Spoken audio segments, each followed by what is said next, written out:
Welcome into the madness of free agency in the NFL, as well as the NFL draft upon us in just over 30 days. This is the High Stakes Fantasy Football Show on the Better Sports Network. I'm Eric Balkman from the RotoViz High Stakes Lowdown, the High Stakes Fantasy Football Hour, and of course the Fantasy Football Players Championship over at myffpc.com. We got a banner show for you tonight. If you're all hooped out, we've got 2 great hours of nothing but fantasy football goodness with a focus on NFL free agency, the NFL draft, and fantasy football dynasty leagues. So many of you who are paying attention to fantasy football right now, this is what you want. And we got one of the best to help us out tonight. You know him from the Dynasty Think Tank podcast. You know him as a contributor from Football Guys. Perhaps you know him best for being the founder and CEO of Under the Helmet Dynasty at uthdynasty.com. You follow him on the X at Chad Parsons NFL. Welcome back to the show, Mr. Chad Parsons. Chad, thank you so much for joining me tonight.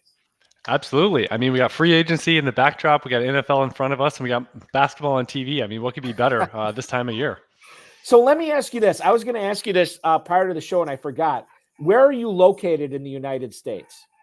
Well, we're home based in Florida, but we're out on the West Coast. We travel quite a bit. And honestly, West Coast is where it's at for sports. You don't have to stay up quite as late, especially with March Madness going till midnight plus. So happy to be out here for this time of year. So this is the reason I bring that up. You say Florida, you say West Coast, and yet I look at your X feed at Chad Parsons NFL, and you are tagging some of my favorites: Steve Zabin, Josh Albrecht, Armin Sarian, guys who are all on the air in Milwaukee, Wisconsin. Now I'm in Appleton, which is about an hour and a half north of that.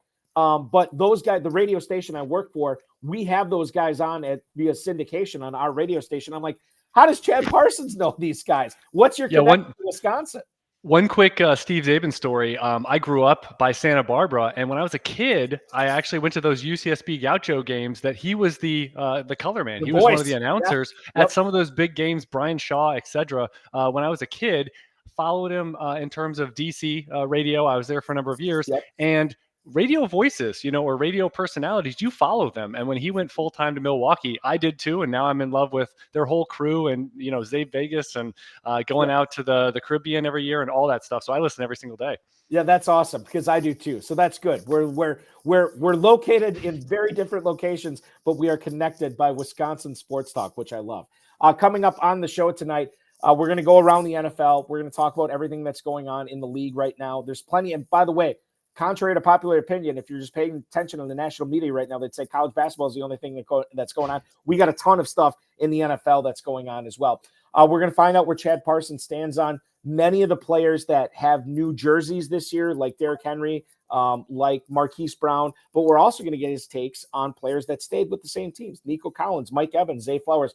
We're going to talk about that, as well as in the second hour, we're going to ask Chad, new segment on the show, what's going to happen to ...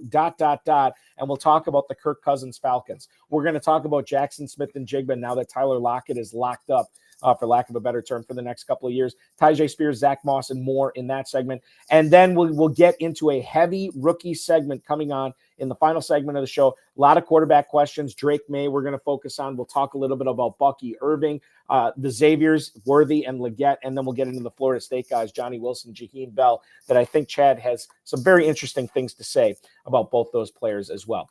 As a reminder, the 2024 Fantasy Pros Championship is live at myffpc.com. $1 million grand prize, $6 million prize pool. Make sure you're signing up at myffpc.com. We also have the Never Too Early Best Ball tournaments going on with the FFPC at myffpc.com. You can register for as little as $35. You can win up to a $25,000 grand prize in both of those tournaments, which will end on April 25th. They get cut off prior to the NFL draft, and Dynasty is going to be a heavy focus on tonight's show. If you're looking to play Dynasty Fantasy Football, we have a ton of Dynasty orphans over at myffpc.com. Some as little as $1. Play fantasy football like Chad Parsons and Eric Balkman do 365 days a year with the Dynasty teams over at myffpc.com. Shout out to our producer, the man behind the glass tonight, Matt Deutsch. Let's get into it, and let's lead it off with a rookie. Marvin Harrison Jr., Chad. He didn't participate in the combine, and he is not participating in Ohio State's Pro Day. I will borrow the Jerry Seinfeld line when he was racing against Duncan Meyer. I choose not to run, is what Marvin Harrison said. And I guess the thing is here, I mean, for me personally, I saw enough of this guy in college. I don't necessarily need to see anything else for him. I'm fine with him sitting out. How do you view Marvin Harrison Jr., knowing that he is not participating in any of these post-collegiate season pro days or combine contests? Well, I'm a big Malik Neighbors fan, but Marvin Harrison Jr., he seems like a top 5 lock, that he's not going to get out of the top 5. And his expected draft position right now is right around 4, plus or minus a fraction or two. And the big thing for me, and in the age of tracking, we can do our best. We used to have to just guess. I remember the Devontae Bookers of the world, Kenneth Dixon, that running back class always got me, because you get guys that don't run, you assume they're athletic, and they ultimately are not athletic when they get to the NFL stage. Marvin Harrison, again, he's going to go very high in the draft. Top 5 is basically a bulletproof wide receiver prospect we've seen with Jamar Chase and others in recent years. So with Marvin Harrison Jr., he's measured at 22 plus miles per hour when you look at some of the on-field testing at Ohio State. Therefore, the biggest risk factor is, what if he bombed his 40? And I really don't think there is much of a chance of that, that based on, and I start doing comps when you look at max speeds and sizes and all that. So I'm pretty comfortable saying he's a 4.38 to 4.45 at worst speed guy. And he's prototypically sized. Again, he's been bred for this. Literally, he has a Hall of Fame wide receiver for his dad, and he's going to go very high. So I really don't think there's a lot of risk here. And I think one of the biggest factors is, he probably has allegiances from, whether it's Arizona, whether it's the Chargers, someone in that range that says, you're not going to get past this point, that there's not really a point. You can't go 101 or 102 if you run a 4.30. Like, there's not really incentive to do so. So we used to see this a little bit more with some of those big time running backs that would go in the top 5 to 10 years ago, eons ago. It's a dinosaur type of idea. But I think Marvin Harrison is doing sort of that as one of the iconic prospects in this class that, hey, I don't need to run. And yeah, he doesn't. It's not changing my philosophy on it at all. We're a month out roughly from the NFL draft. Is it too early to start penning in Marvin Harrison to the Cardinals? I know we saw a report today that Arizona's looking at, potentially trading that pick or what have you. But we're getting so close to the start of the draft. I've become very, very skeptical about the reports I'm reading. Your thoughts on where Marvin Harrison's going to go? How likely is it going to be the Arizona Cardinals? Yeah, Arizona, if they don't trade out, I mean, they have a black hole basically getting rid of Rondell Moore. Marquise Brown is gone. And so Marvin Harrison would see, obviously, a attachment to a good enough quarterback. We can argue how good Kyler Murray is as a passer, but he's good enough. And then you look at the fact that it's Trey McBride and a bag of bolts basically for targets. So he would be an optimal target option that would produce in year one, someone that you would project in the top 25 to 30 of the wide receiver position, even as a rookie. And Malik Neighbors is the one that might slip a few spots and actually might go to a suboptimal spot. And hopefully, again, the Giants are another opening at 6. We'll see about the Chargers. They could be a trade down spot. But again, those are two guys that should go very high. If we focus on the Cardinals for just one more second, Michael Wilson, is he a dynasty asset or is he a roster clogger at this point, month prior to the NFL draft? Yeah, roster clogger is a very adept term, and he's kind of the best left. I like what we saw from Greg Dortch just a little bit, a year ago. He's always hit that. In terms of efficiency per route, Michael Wilson is about the average, so he didn't really command targets, and you say, what else was there stopping him? So I'm more on the skeptical side when you talk about a non-first round wide receiver that now is going into a spot where they're probably going to bring in a true alpha in Marvin Harrison Jr., or maybe multiple guys in the first 3-4 rounds. So Michael Wilson's that type that, especially in FFPC, you kind of mentioned that format, and it's not overly deep. You can only really roster 5, 6, 7 wide receivers. You've got to be careful. And Michael Wilson is the type that, hey, you can trade up in your draft maybe, but roster clogger is probably where he settles, because if he's not the wide receiver 1 and he's already got a strong tight end and probably a strong wide receiver to fight off for targets, that's going to be tough to break the top 50 or 60. Let's keep the wide receiver conversation going here, Chad. Senior writer for The Athletic, Adam Johns, had this report on the new Bears receiver, Keenan Allen, that said that he's open to playing for the Bears beyond 2024. He's in the final year of that extension that he signed with the Chargers prior to the COVID season of 2020.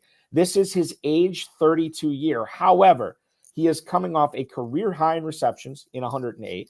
He had the second most receiving yards of his entire career with just over 1,200.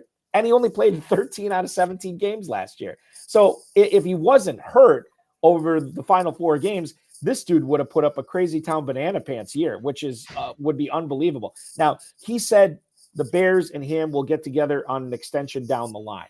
The question here with Keenan Allen, yes, he's been coming off these great years. Yes, he's getting up there in years. But yes, he's also been very productive here. How do you view Keenan Allen? How big of a dynasty asset is he right now? Buy, sell, hold. How are you viewing him? Well, you definitely have to hold, as a contender. A lot of times you get to 30 plus, 31. The Mike Evanses of the world, the Keenan Allens of the world. Heck, Christian McCaffrey at the running back position. You have to hold these guys if you're in your competitive window because they make a difference. And frankly, the market generally isn't going to give you what they're worth to your team and for your lineup. I would point something out, which I didn't think this going in. I am one of the biggest Keenan Allen fans on the planet. But let's look at the equation. I always kind of look at historics and then we kind of go from there, where Bears are going to have a rookie quarterback. The average 101 quarterback finishes QB 24 or so in fantasy in year one. So if we put Caleb Williams into that camp, let's say it's 20 to 25. The point is you're not getting elite quarterback play right away. You're looking for flashes, and year two, year three, it comes together. And now you have DJ Moore and Keenan Allen both fighting for number one, number two, 1A, 1B, however you want to put this. You've got two guys, and Cole Kmet's going to be a viable number three. You've got all that going on, fighting for huge upside. And so I would say with DJ Moore and Keenan Allen, it hurts both of them. You now have two guys that could dominate an offense, and now they're stuck with a rookie quarterback, relatively speaking. But whoever loses that, I still think both of these guys are going to lack upside. I think it could be wide receiver 20 to 24 for whoever is the top guy, and then maybe wide receiver 35 to 45 for the secondary guy when you look at a decent offense with two good wide receivers, but they've got to split that pie. This is not exactly Tyreek Hill and Jalen Waddle on a high-flying Miami offense. So I think you have to be really careful about anointing big upside to either guy, and at 32 years old, obviously that hurts Keenan Allen more than it does DJ Moore a few years younger. Yeah, and that's my next question here, because DJ Moore, this is his age 26 season, so he is 6 years younger than Allen. From a dynasty standpoint, do you give a little bit of an uptick for Moore because of the age factor, given that, Keenan Allen, I know he's been doing it for all these years, but there's no guarantee that, he missed the last 4 games of last season. I don't think we're necessarily concerned about DJ Moore being too long in the tooth, but we are with Keenan Allen. How much of an uptick would you give DJ Moore over Keenan Allen from a dynasty perspective? I think a good amount, and you have to be very sensitive to age curves, both from historical perspectives, but we obviously will acknowledge that Keenan Allen's an all-time player, but durability, and you have to say, the Chargers didn't really have to make this move. They cleaned house. They had to get rid of Mike Williams, in my opinion, but they didn't have to get rid of both of them. They chose to. Durability has been an issue, and also good a lot of times to get out a year too early as opposed to a year too late. There's a big salary attached there.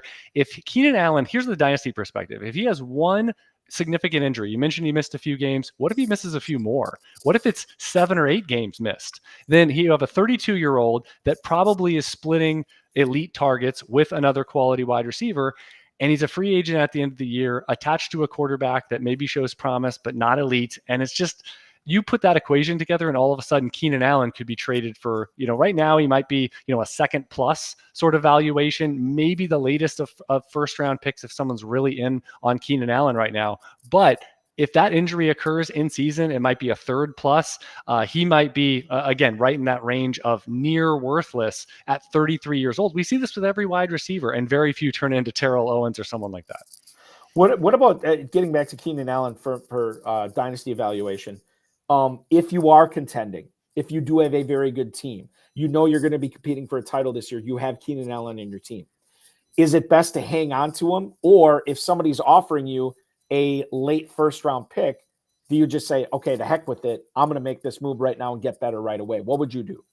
I think it depends on the format. So the two main formats, we have Superflex, where it flexes a quarterback. Obviously, it's a good quarterback class, so it enhances those rookie pick values. If it's a late first, even 111, 112 in your typical league, I think you cash out in a Superflex. But when you subtract 3, 4, 5 quarterbacks that are going to go in the top 10 or 11 in your draft, in a one quarterback, I think you probably pass on that for the upside of Keenan Allen if you're in a contending window. You have to be really careful to say you're not contending at this point in the year, because guess what? You get to August, you get to September, things change, and all of a sudden you get off to a good start, and you're like, I wish I had those players that I sold in the spring and summer months for rookie fever. So I think you have to be careful on that front. And then the other front is, you have to realize he's 32 years old. If you can get a first a lot of times, that's the best it will ever be. And the only way in season you get that if he produces like he did last year on a per game basis. And that is a major question mark, as we already outlined.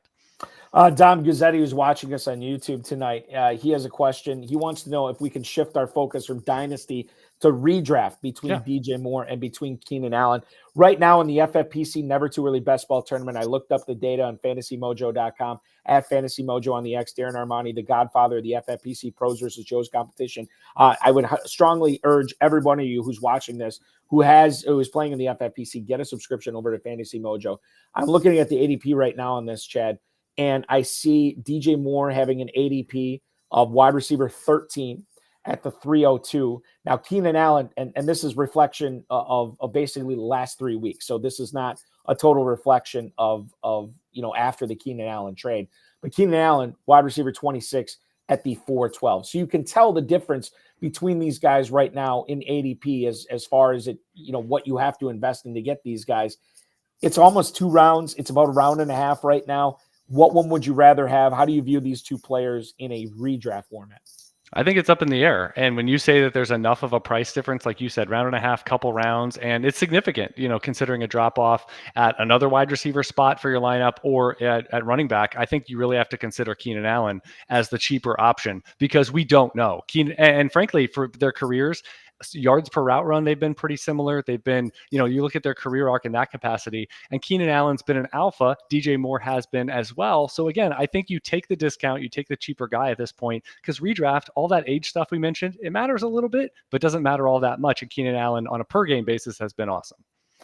Speaking of the Chargers wide receivers, or at least in this case, former Chargers wide receivers, Mike Williams. Well, actually, before we get to Mike Williams, let me just ask you this, Chad.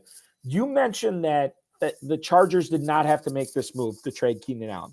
Now, we knew their cap situation was not great. We knew that there will be blood, as it were, with the Chargers cap situation. Mike Williams gets moved. He gets cut. The Jets sign him. Keenan Allen gets traded. But this is with the Chargers making sure that Khalil Mack and Joey Bosa both have their contracts intact, and they keep those guys on the team. They let Austin Eckler go to free agency. So I look at this and I say, okay, they kept the 2 defensive guys, but all 3 of those offensive guys were deemed expendable. And that leads me to believe, okay, do I need to look at more seriously Quentin Johnston and Joshua Palmer? Because these are the guys apparently that the Chargers brass is believing in, because they let Allen go. They let Williams go. They have a really good quarterback in Herbert. Gerald Everett not on the team anymore as well. Do I need to be taking a longer look at Quentin Johnston and Joshua Palmer? I felt like I kind of knew who these guys were, but maybe I don't. Yeah, I think when you have a fresh start, that could be bailing on the previous regime's selections. Quentin Johnston was not good. I was a fan of his coming out as a prospect, but the way that he was ignored in the offense, the way I didn't like the targets he received last year from Justin Herbert, he almost always went the other direction in terms of where his eyes were for first read, second read. Obviously, if you have Keenan Allen, that's where it should go. So we cleaned that out. I think the biggest takeaway from what remains is Joshua Palmer is a low ceiling option. That he's going to always be that Robin. He's going to always be that ancillary guy. And I think you have to keep in mind that if you are seeking, let's say it's the mid to later rounds of a best ball, Josh Palmer has appeal. Now, I think if you're doing lineups, you're seeking big upside on a regular and predictable basis. That's going to be a little tougher. Palmer's probably going to be someone at best as wide receiver, 25 to 40. But Quentin Johnston, if the light comes on, if this offense is different, if it's maybe, a lot of ground and pound and then shots, that could benefit Quentin Johnston. And the other part is, even if they go wide receiver in the first round, let's remember you have an edge as an incumbent, as a veteran to some degree, as opposed to a rookie. So even if they draft Malik Neighbors, even if they draft Rome Odunze or someone in the top part of the draft, I still think that you're going to have advantage Quentin Johnston for a second. And he should be dirt cheap because everyone is off of him after a pretty horrific rookie season. What would you give up for Quentin Johnston in a single quarterback dynasty league right now?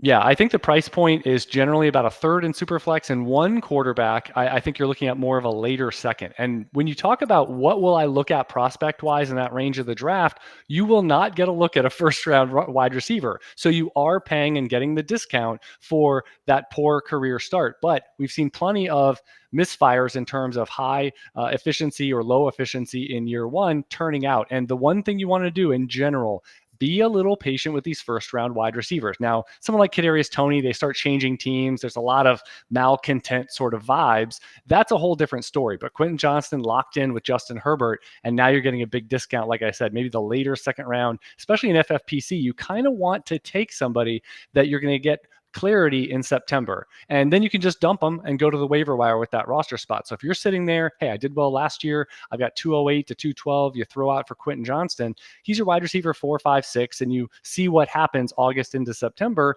And then again, if it doesn't work out, you're just going to cycle through. Really difficult for me to just say no to that pedigree this quick. Like I think, as you said, you got to give these guys a little bit of leeway here.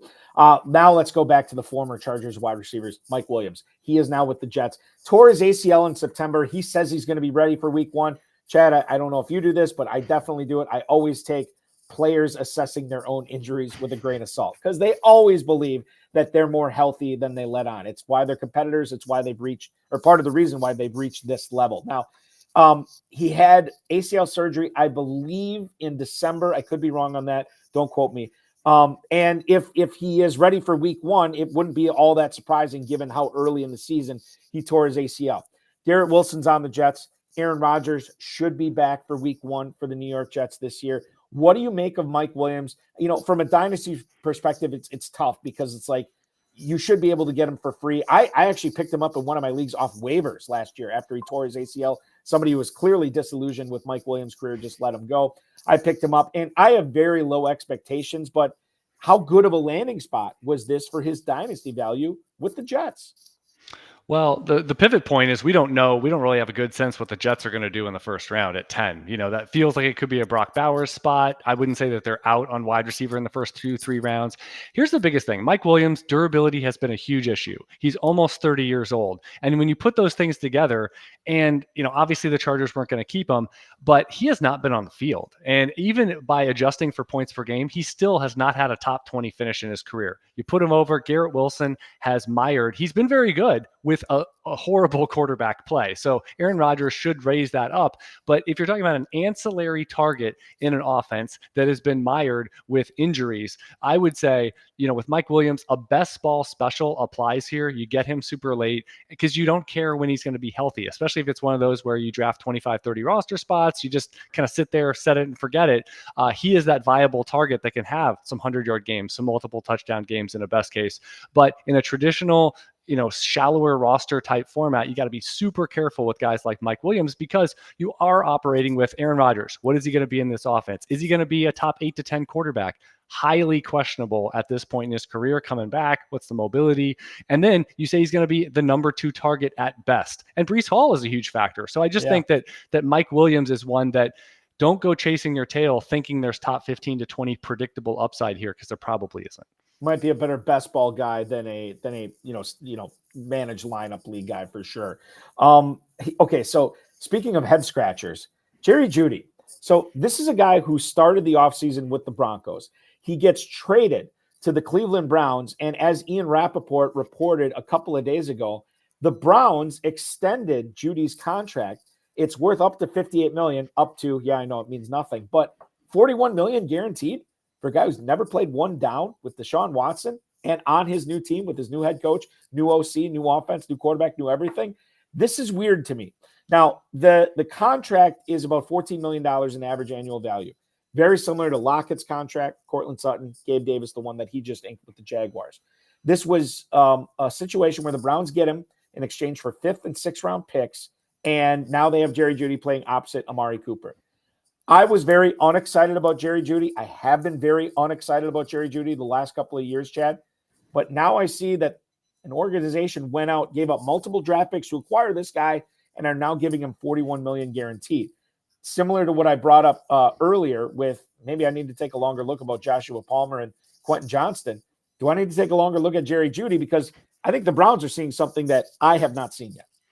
I think Jeudy is more of a spec play for the Browns and for us, our purposes, probably more towards 2025. Amari Cooper is there. He's one of my favorites. And let's not forget, this is the Brown franchise that backed up the Brinks truck with a big trade, and B, a huge contract to Deshaun Watson. So how has that worked out? This could be a lesser version, a less pricey and potentially detrimental version there at wide receiver. But Jerry Jeudy has not been good. The fact that he has the Alabama pedigree, the fact that he was a big name in college has really gotten him a lot of allegiance that he shouldn't have. I thought after the first year or two, finishing outside of wide receiver 60 both years in adjusted points per game, and you say he's still getting a lot of chances. Cortland Sutton essentially outplayed him, and Cortland Sutton has been a relative disappointment over that span. So now Denver bails. I don't think Jerry Jeudy was in a horrific situation, and now we're assuming the Browns, where they love multiple tight ends, they love the run game, we think it's going to be better. He's not going to be over Amari Cooper. And I think maybe if there's an injury or if it's into 2025, we can have a conversation. But I think it's really risky for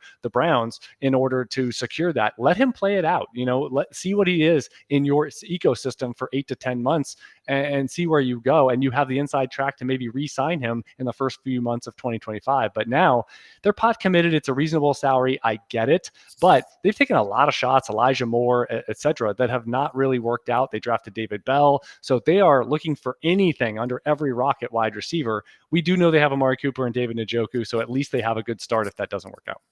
Based on the Browns' history in acquiring players and throwing money at players, you see this deal with Jeudy. Again, I don't want to put words in your mouth. The money itself should not be a needle mover of how we feel about him in Dynasty, right? Right. And this is not a high-flying passing game. So just remember, Amari Cooper there, Amari Cooper vibrant and healthy, it's probably not going to be a big fantasy factor. Even if Jerry Jeudy is quote-unquote good, it could be wide receiver 50 to 60 this year, and that's most of what we've seen through 4 years from Jerry Jeudy. Yeah, that's a great point. Let's go back out to the West Coast and talk Chargers here. Daniel Popper, who covers the Los Angeles Chargers for The Athletic, said that he believes Gus Edwards is going to have a quote-unquote big role in the Los Angeles offense this upcoming season. Now, a 2-year deal is what the team and Edwards agreed to. Greg Roman is is now out there with the Chargers. He's the OC with Baltimore under with Gus Edwards the last couple of years as well. Popper thinks he's going to have a big role. Now, Edwards did get in the end zone a lot last year, which was great. I think he had just over 800 rushing yards as well.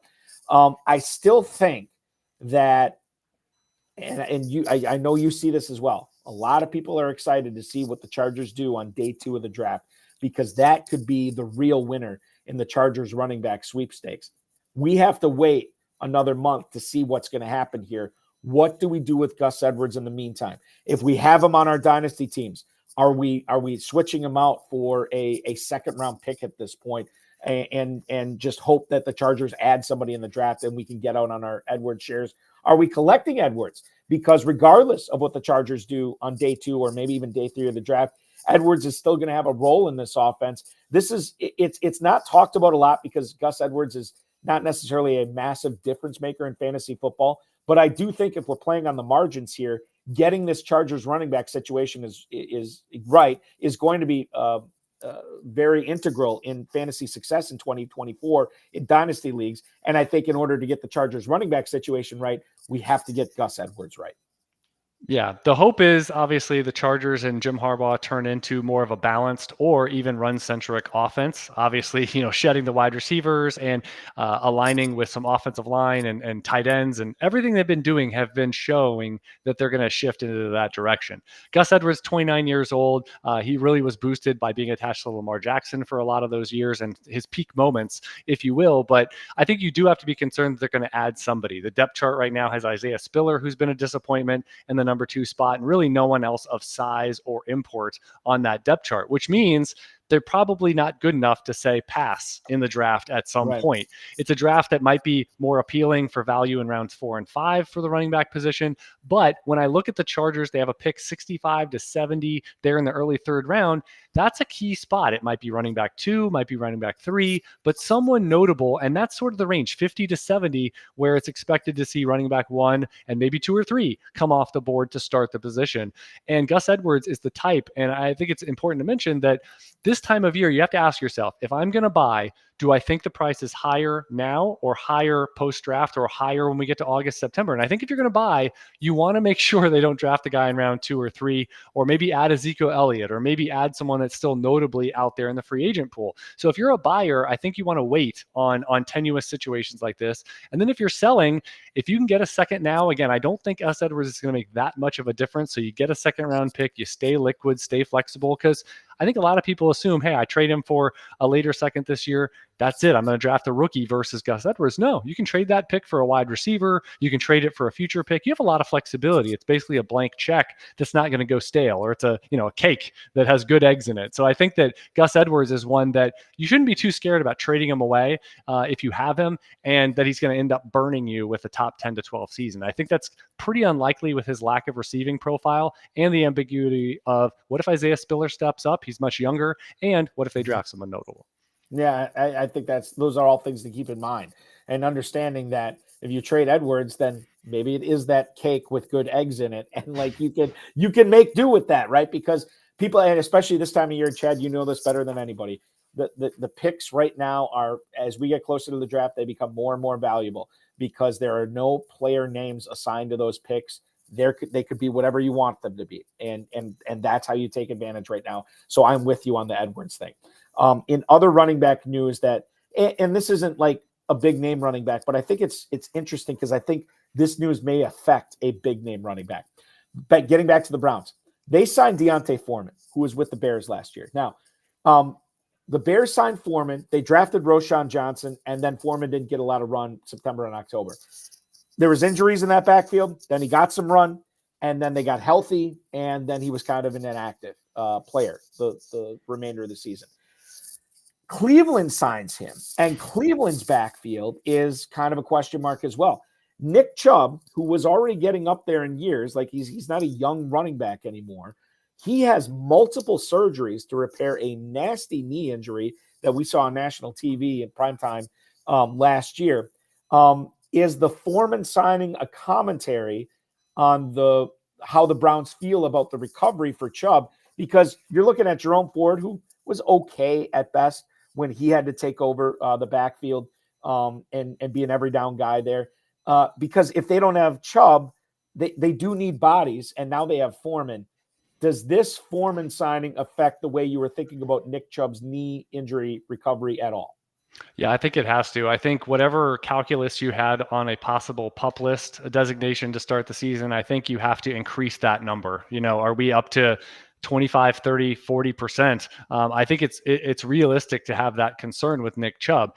Is he going to be a second half of the year player? Is he going to be, a late October sort of player and beyond? And we hope at his age as a power back that he comes back as close to full strength as we possibly can get. But I do think, Jerome Ford, he split time with Kareem Hunt, and this could just be a Kareem Hunt type addition to say, we don't want Ford to have to carry everything. So Foreman, let's also remember, it was years ago. He was rising, going to take Lamar Miller's job there in Houston. Achilles injury. It's been a long journey back for Deontay Foreman, and just a huge success story for that position and that injury, because Foreman has come all the way back with Carolina, other stops, of just being relevant and being that 225 plus pound back that can move, that we really like coming out of Texas. So I think it makes it messy, because if Chubb is on the PUP, we go into week one, and I don't think, unless we have glaring signs coming out of preseason, I think you have to think it's going to be a split with Ford and Foreman, and both of them are probably going to be low running back twos, because it's going to be a lot of ambiguity until we see it, I think, with that split. Yeah, the Cleveland, again, the Cleveland offense in general, we already talked about Jerry Jeudy. That's going to be a fascinating thing to watch as we move not only through drafting season until the NFL draft, but then through June and July and August.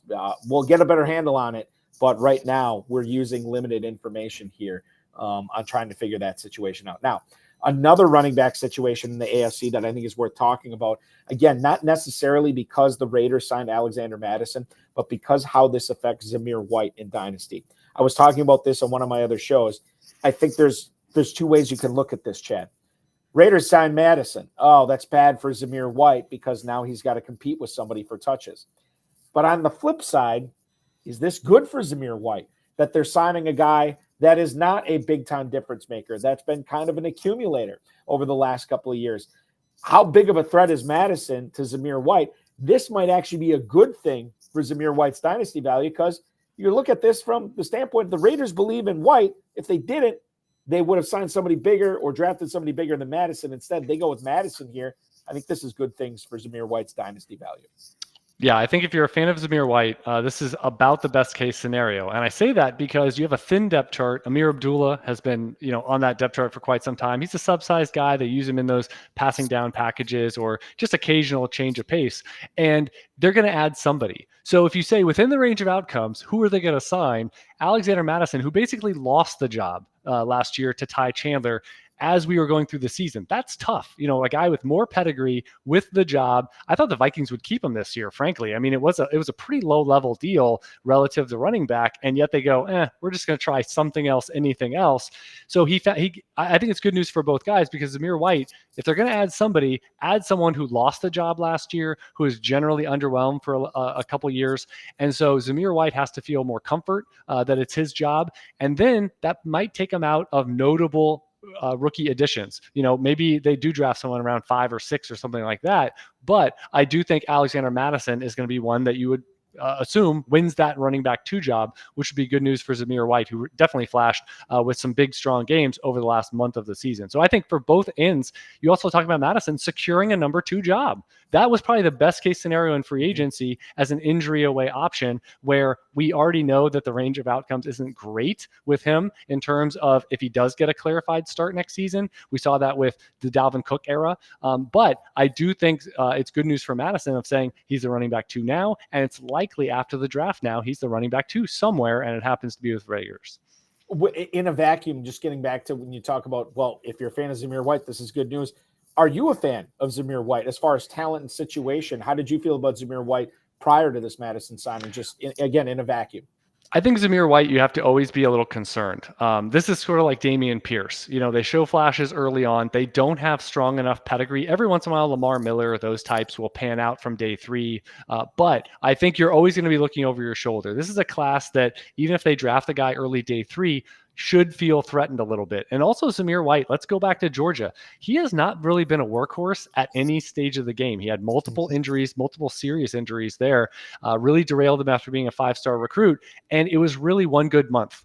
So we are projecting almost like Arian Foster that 1 month equals the next year he's going to be some breakout star. Possible, but let's remember this is an offense with questionable quarterback. How good are they going to be on offense in general? And Zamir White, he's not out of the woods. A round 4 guy does not just waltz into the NFL draft whistling and saying, I'm good here, nothing to see, I have no threats. There are threats everywhere when you're a day 3 lack of pedigree option, because we've seen guys even like, I remember Trey Mason. It's a verb now. Trey Mason means Todd Gurley could be the pick at any point in time, even if you're a round 3 pick and had a good rookie season. So Zamir White, you should hold your breath a little bit. I do think if you can get a 1st-round pick right now, I would get flexible and cash out for that. And I think it's possible in the marketplace because, again, the price isn't going to be overtly higher after the NFL draft, but the risk is he could fall down a full round, I think, in terms of market value. This is why you watch this show for actionable advice like that you could be doing right now in late March leading into April to make sure that your dynasty teams are in the best shape possible come September. This show is in the best shape possible with Chad Parsons from Under the Helmet Dynasty, the Dynasty think tank as well, joining me today. We're going to take a quick break. When we come back, we're going to find out what Chad stands on certain players. Josh Jacobs is now a Green Bay Packer. Deontay Johnson is a Carolina Panther. We'll get into Jameson Williams and what his role is going to be in Detroit this year as well. Chad Parsons, I'm Eric Balkman. This is the High Stakes Fantasy Football Show on the Better Sports Network. We'll be right back. The thing with Dynasty is that it's so hard to get a good league going. Like, it's very difficult to get all these friends that are going to be paying attention, or they're going to stick with it, and they're not going to say, "Oh, I don't want to play anymore. My team stinks. Find somebody else next year." Like, and then you're collecting dues, and then you're getting in arguments, and you're arguing with people on Twitter about dues. Like, we've seen too much of that going on. So it's very difficult. And what happens is you find like 5 or 6 good people that want to play, and then you don't have enough people, and you fill the league with a bunch of weirdos. So what I like doing, honestly, at this stage is if I'm going to play Dynasty, I want to play on a nice, clean, serious, professional site, and I go to FFPC to play, right? FFPC has never had a league fold. Eric Balkman over there told me that. He's like, if somebody has to leave a league, we just fill it. So your option is you can go and do a startup, and like Jack said in the chat, you start it, and then you go and you figure out who you're going to take from the top down. And if you want to do like a long rebuild, or a long-term team, or if you want to try and win right away and get a bunch of vets, you can do that. Or you can adopt an orphan team, and with that you go out and somebody quit, and that's so much fun, because then you take their team and you have all these guys that you like, but then you have all of these guys that they had that you don't like, and that's actually way more fun, because then you can trade all those guys, and it's so much fun to trade. Like when I go to orphan teams, I used to say, "Oh, I'm not going to take this team because all the players, I don't like them. I only want players I do like." But I've realized that it's actually more fun to take the teams that have a couple guys you really like and a couple guys that everyone else likes that you don't like, and then trade them. Like go and grab an orphan team like Gabe Davis and trade him to some Gabe Davis guy. So go do that now. Use you can use the QR code here, or a link in the description, or go to myffpc.com. Just make sure you use promo code COOP when you get set up. They'll give you $25 when you deposit 35 or more. And that's another thing. When you make a league with your friends, Coop isn't giving you $25, right? You have to pay the full dues. This time you get a little discount. So yeah, go over there. And also for you maniacs out there, they do have high stakes leagues. So these leagues, if you want, you can go big time. I know some of the redraft leagues. We announced on this channel a redraft league that 10K buy-in. I'm not sure the Dynasty ones go that high, but they go into the thousands. So if you want to take this real seriously and get crazy with it, do it. That's the place to do it. myffpc.com, promo code COOP, baby. Go get set up.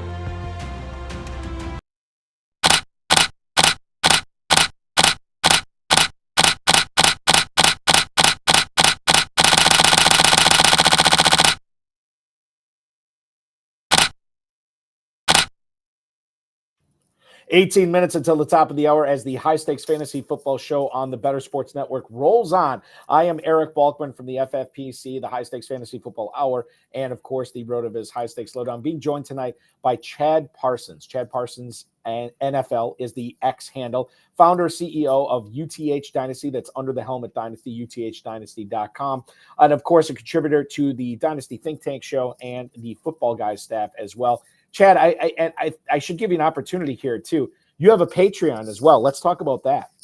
Absolutely. Yeah. Patreon.com/UTH. And a lot of people, Patreon is popular for artists or any variety of patronage and support. And what I use it as is another content stream. I have a VIP chat. So if you're into Dynasty, I always say I've got dozens of the best Dynasty owners on the planet. And we talk Dynasty and their teams and their drafts. We all live vicariously and talk scenarios and strategy every single day of the year. So there's never a dull moment in there as one of the peak features. And one other thing I want to say is, I give away the draft guide. I used to sell a draft guide in the spring months with the NFL draft, the prospects, and with the Dynasty slant on it. And now I just give it away to my biggest super fans, which are over at Patreon. So you sign up at Patreon this time of year, you get a free copy of my 40+ page concise draft guide with rookie draft strategy, historical information, prospect comp spectrums, all of that stuff that I put a labor of love in March, watching basketball, but also doing the draft guide. And again, you get that for free as one of my super fans, because I want you to try the content at patreon.com/UTH. So instead of selling it, I always felt a little smarmy, selling it like everybody else. And I was like, why don't I just give it away to the people that are most passionate about my work? And that's what I've done at Patreon. Yeah, God bless you for it. I know those people love it, and it's creating more passion for all the work that you do with UTH Dynasty, with the Dynasty Think Tank, with Dynasty Think Tank Football Guys, so on and so forth. We're picking your brain tonight. You're giving away all this for free, which I appreciate. Let's talk about where you stand on certain players. Derrick Henry. Adam Schefter reported that it is a 2-year, $20 million deal worth up to $20 million, $9 million guaranteed. Derrick Henry and Lamar Jackson in the same backfield. like Kramer would say, we're at the nexus of the universe, because this just should never happen in fantasy football, in NFL. Now, he's never had more than 33 catches in a season, any year in his career in Tennessee. But the run blocking unit for Baltimore was sixth best, according to Pro Football Focus last year. And I look at what Gus Edwards was able to do in that offense, and now I'm just, my goodness, thinking about what Derrick Henry can do. This is weird, Chad, because he's a running back that's getting up there, that his team let him test out the free agent market, but yet he lands in a really good spot, really good offensive line, really good offense, still a really good talented player. How do we make sense of this for Dynasty? Because this is a thing where the good might be really, really good, but it might be short-lived. How do you view Derrick Henry in Dynasty? And it's weird because the Tennessee Titans let him go, and yet they gave a big contract to Tony Pollard. It's not like they have the huge allegiance to Tajay Spears, which I find fascinating. This is one of those where you kind of put it on the back of the napkin. You know, you're talking at a bar. What if Derrick Henry went to the Ravens? You know, you're talking about free agency a few weeks ago, and they never happened. You know, they always talk about the big wide receiver going to Patrick Mahomes. That's never going to happen.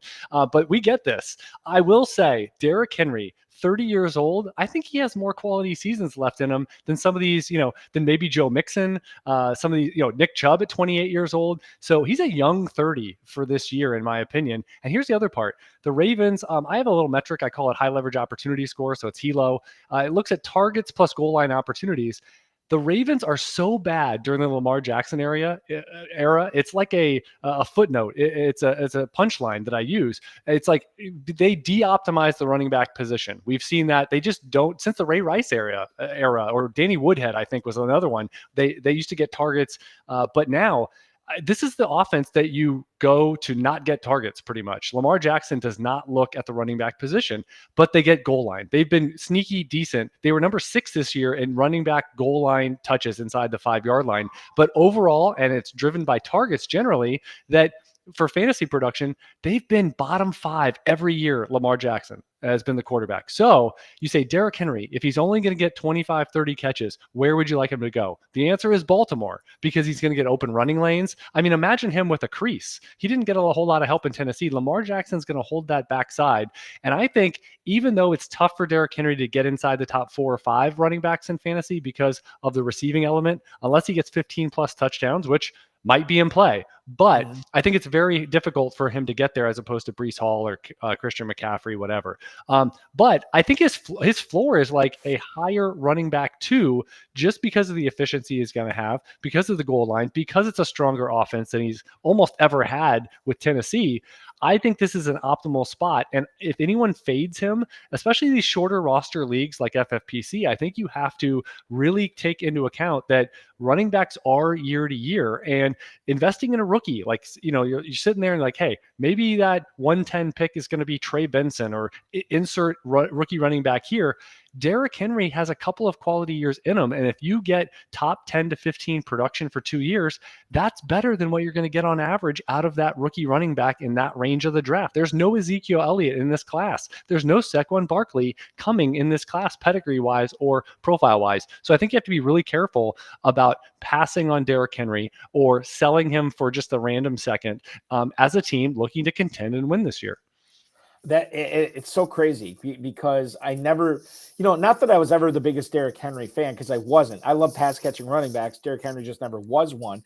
But now, because I think there's this perception of a lowered value for Henry because of age, and the fact that he, again, is still not catching passes, I think this could make him a buy in Dynasty. And I think that while initially I was kind of out on that, the more I listened to people, smart people like yourself, like, kind of thinking, my goodness, maybe I should be on the buying side of Henry right now. And I don't necessarily think the public has caught up to that yet, where you can actually cash in and get Henry for a pretty good deal right now. And come August, Chad, we might be licking our chops saying, God, I can't believe I got Henry for this little. Well, yeah, remember that when you get to September and lineup season, you want Derrick Henry in your lineup. So I think it's tough to remember that in March and April when it's all about rookies and it's all about young players and flash. But the only 3 older running backs I have in over Derrick Henry in Dynasty: Christian McCaffrey, Saquon Barkley, and Alvin Kamara. They all catch passes. Saquon Barkley's in a good situation as well. But the point is, he's over guys like James Conner and Nick Chubb and Joe Mixon and Aaron Jones, even Tony Pollard, who's younger, but still on the older side. So within the spectrum of older running backs, they're all going to have relevant roles here. Derrick Henry is still one of the better guys. This first year in a dynasty, or this current year, really counts. Let's talk about my Green Bay Packers here with Josh Jacobs here, another big free agent signing for them. Now, this was really compelling because essentially they released Aaron Jones. He goes to the rival Minnesota Vikings, but they signed Josh Jacobs, who is younger, I think 3 or 4 years younger. I think it's 3 years younger than Aaron Jones. 4-year contract worth up to $48 million. This is more like a 1 or 2 year contract with a team option after the first year. I would think, and we found out that AJ Dillon's coming back as well, so we'll bring that into the conversation with Josh Jacobs being a member of the Packers as well. A guy who has been a fantastic pass catcher, 30 or more passes in his last 4 seasons, and quite frankly, in not so great offenses with the Raiders. You know, when they had Derek Carr, Jacobs led the league in rushing. Then last year, holy God, it was bedlam in Las Vegas. The coach gets fired. The OC gets let go. The quarterback situation was a revolving door. Sometimes a rookie, under center for the Raiders. I think that there's a lot to like about Josh Jacobs to the Packers, but I might be looking at this through my green and gold colored goggles, Chad. What do you think about Jacobs now on a Packers team without Aaron Jones?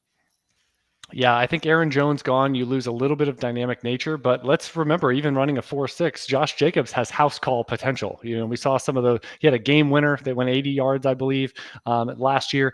And he has high upside when the perfect storm happens. It did a couple of years ago with a top 5 finish. I think what you're looking for here is, number one, AJ Dillon back is good news, I think, for Josh Jacobs, in the sense that AJ Dillon, the more we watch him, the less we're impressed. You know, he's one of those old school 1985, 1990 running backs that would have thrived back then. He might have been a top 5 pick in the NFL draft if we had gone all the way back then. But now he's more of a dinosaur. Even though he ran the 4.5s, he's still a lumbering, low burst guy.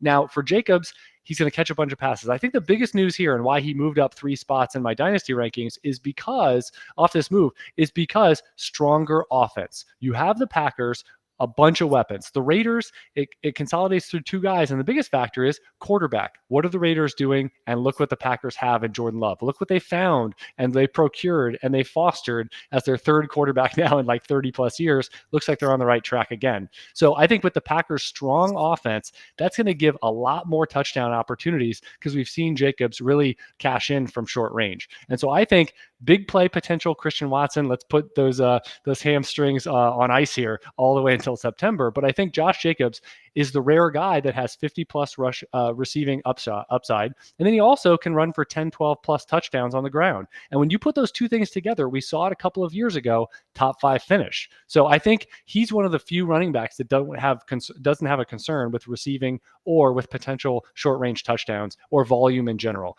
So that's really good news for Jacobs. And again, I think the quality of the offense is the biggest storyline here to bump him up from where he was a few weeks ago.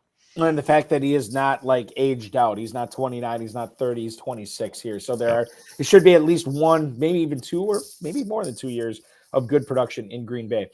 Shifting over to the wide receivers, boy, you know, the more I look at X and read articles, the more and more polarizing this Nico Collins Tank Dell discussion is getting. Now, Nico Collins and the Texans could agree on an extension. They have not as of yet. He was a 3rd round pick. It's not like he was a pedigreed, top 10 overall pick or anything like that. But my goodness, 1,300 yards, 80 catches, 8 touchdowns in just 15 games last season, got over 16 yards per catch. I think that the question here is, what do we feel about Nico Collins when he's sharing the field with Tank Dell? What do we feel about Tank Dell when he's sharing the field with Nico Collins? I mean, obviously, if these guys are going to be target funnels without the other guy, we love them both. They're probably going to be on the same field together a lot next year. And they have a ascending quarterback in CJ Stroud here. A lot to like, but let's go in between the lines. Let's go second level with this. How do we view Nico Collins and Tank Dell? And more importantly, Chad, what should we be doing with these guys in dynasty leagues right now? Yeah, I have them both in the top 20, and I think it's easy to be bullish on both. Tank Dell obviously was a rookie and highly impressive. When you hit over 2 yards per route run as a rookie with any decent sample size, it's a huge positive indicator. And not a lot of people were on Tank Dell. He went in the third, fourth round of rookie drafts or annual drafts last year. But Nico Collins is the breakout star. When you look at pretty much across the board, he outproduced Tank Dell on a per game basis. His 3.1 yards per route run, that's unless you're Tyreek Hill, who slums it to 3.1 in a typical year. I mean, this is a lofty figure that is a career marker for a lot of the great wide receivers in the NFL today.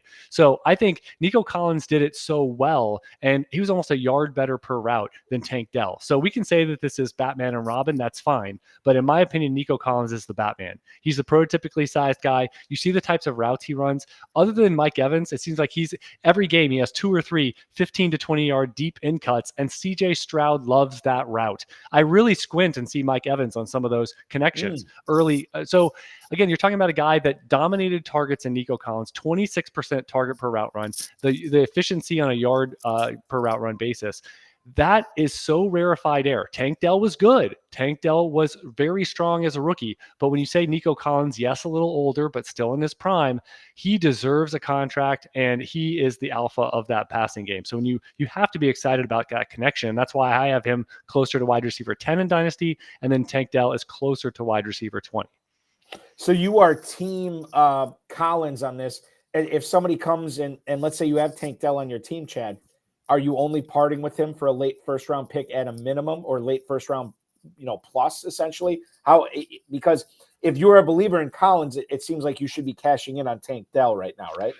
Yeah, there's potential there. I have his valuation somewhere in the mid first round for picks and Superflex. One quarterback, it would need to be a little higher because, again, as much as you can like Rome Odunze or someone like that, if you are looking at, say, 105, it's probably wide receiver 3 of the class, might be running back 2.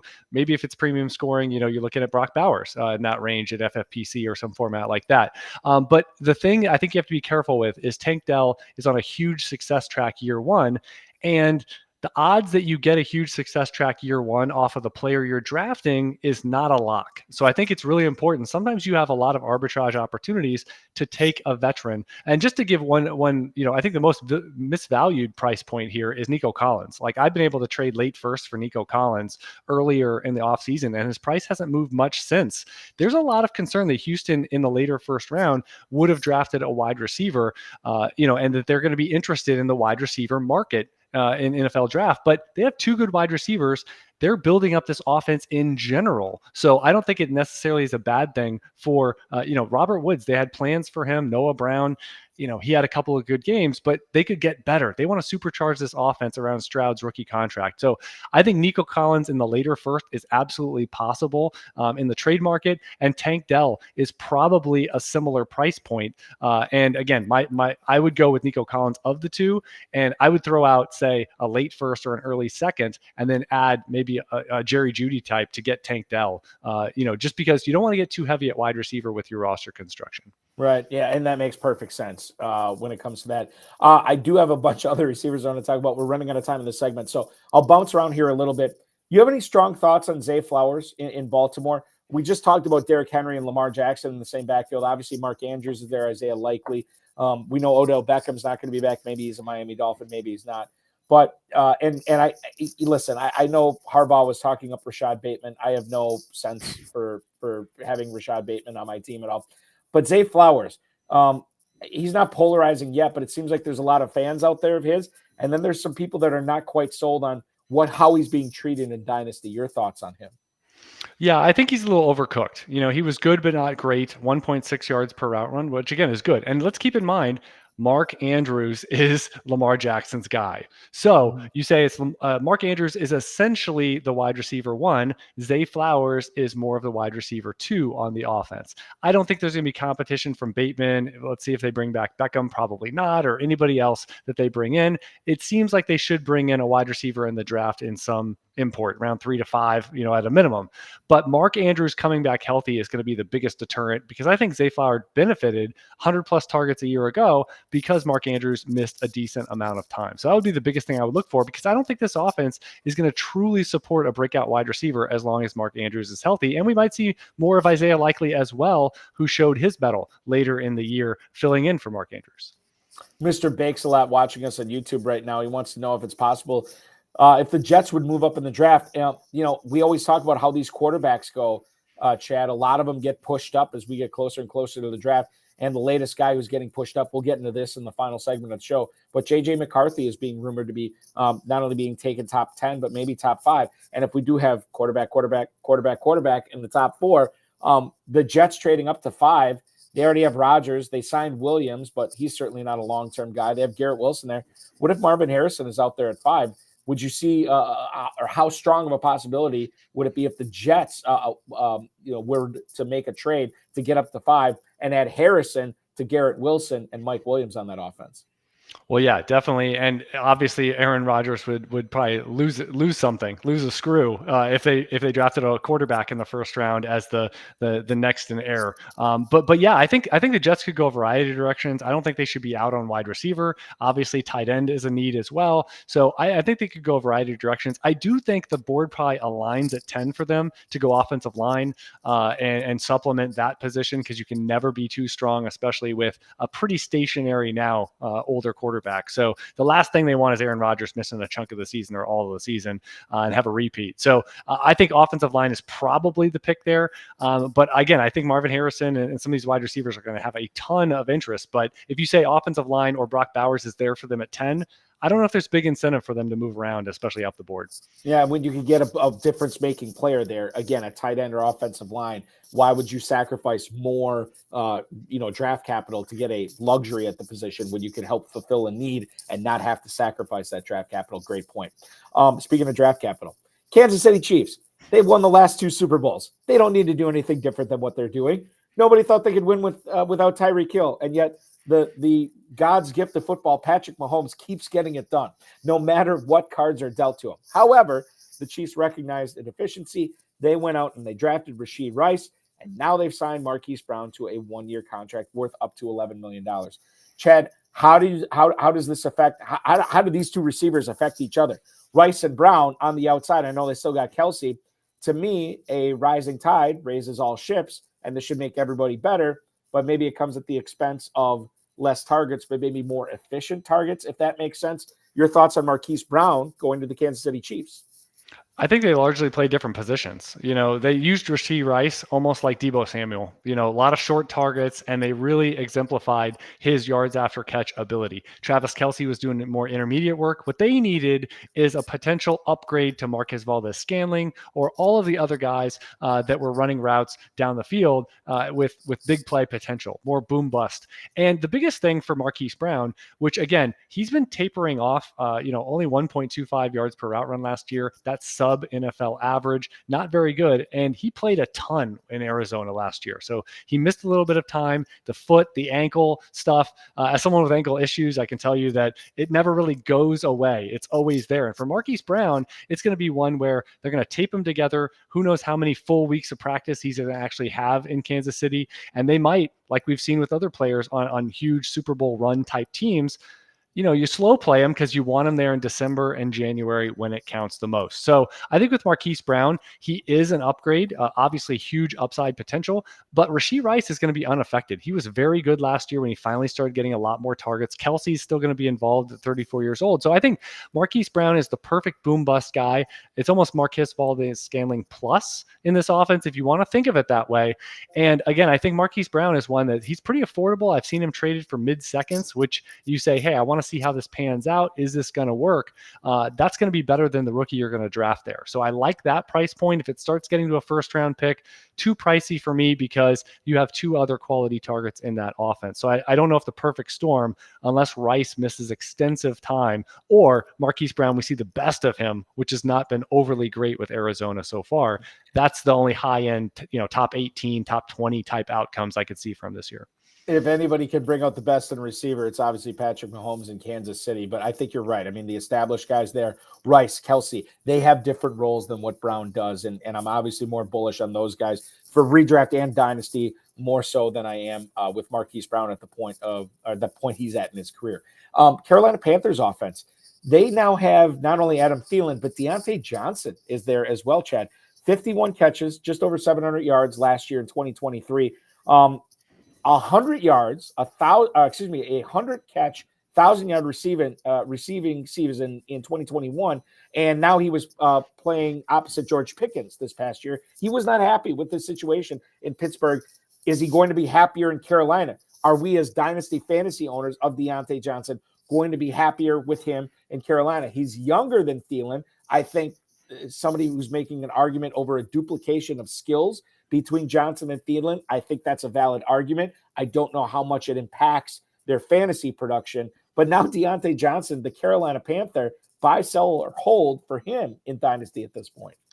Yeah, huge buy. This is one of my favorite moves of the entire offseason because you say, Carolina, what did they need? What they need is someone dependable outside of a 33, 34-year-old Adam Thielen. Adam Thielen was running on fumes by the end of last year. He was getting absolutely peppered.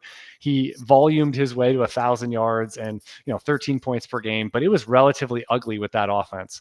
They've secured the middle of the offensive line there through free agency for Bryce Young, and typically with 101s, you see a nice step up in year 2. So that could be from really bad to mediocre. It could be to NFL average, but I think we're going to see positive steps for Bryce Young. TBD on what the actual upside is for fantasy or if Carolina is a feisty team in that division or anything like that. But they had to add. Jonathan Mingo was their big addition last year. He was horrible. If you want to say that Quentin Johnston was bad, put Jonathan Mingo right in that same bucket of disappointing career starts.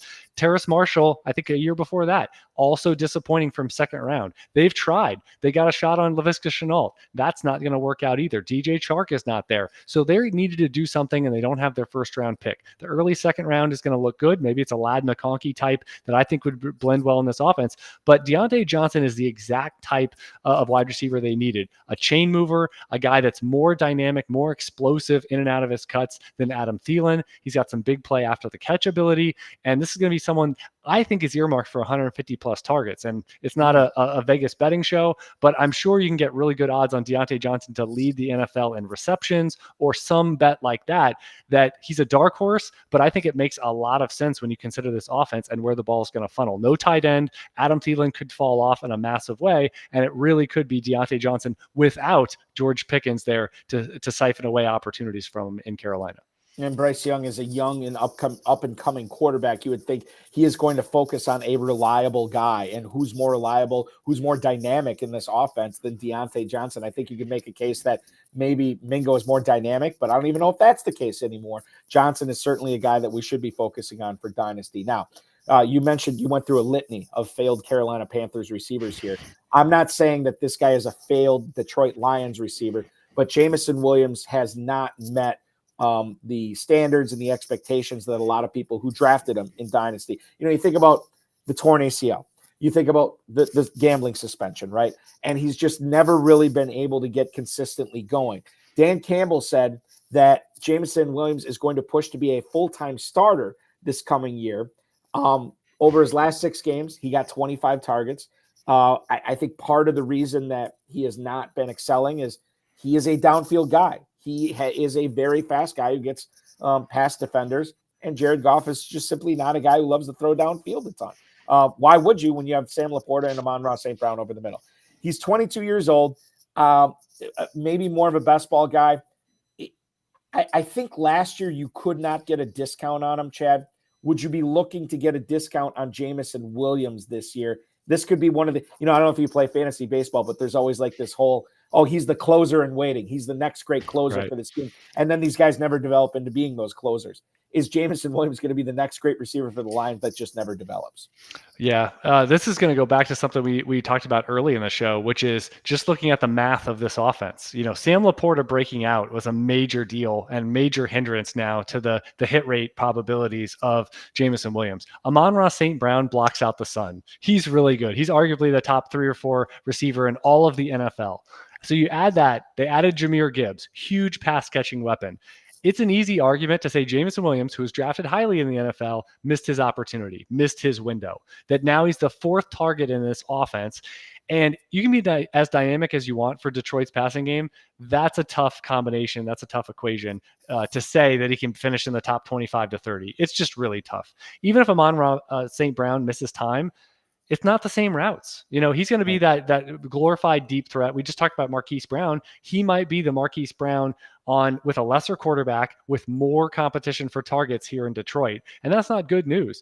Jameson Williams, again, his window was last year. It would have been if he got off to a good start and Sam Laporta did not. Sam Laporta got off to a historical start. Amon-Ra St. Brown is going to collect a huge volume of targets, and Gibbs is a toy that we feel like they're just playing with. Like they could use him more in the passing game as well. So I think Jameson Williams is caught in a bad situation where he made his own bad luck, where he had an injury and then the suspension. That's 2 years in a row where he was flat-footed, basically to begin his career in Detroit. So I still have him in my top 50 dynasty wide receivers, but looking at it, he could be 5 spots lower pretty easily, and that's really rare going into year 3 for a guy that has performed and had some moments and with high pedigree.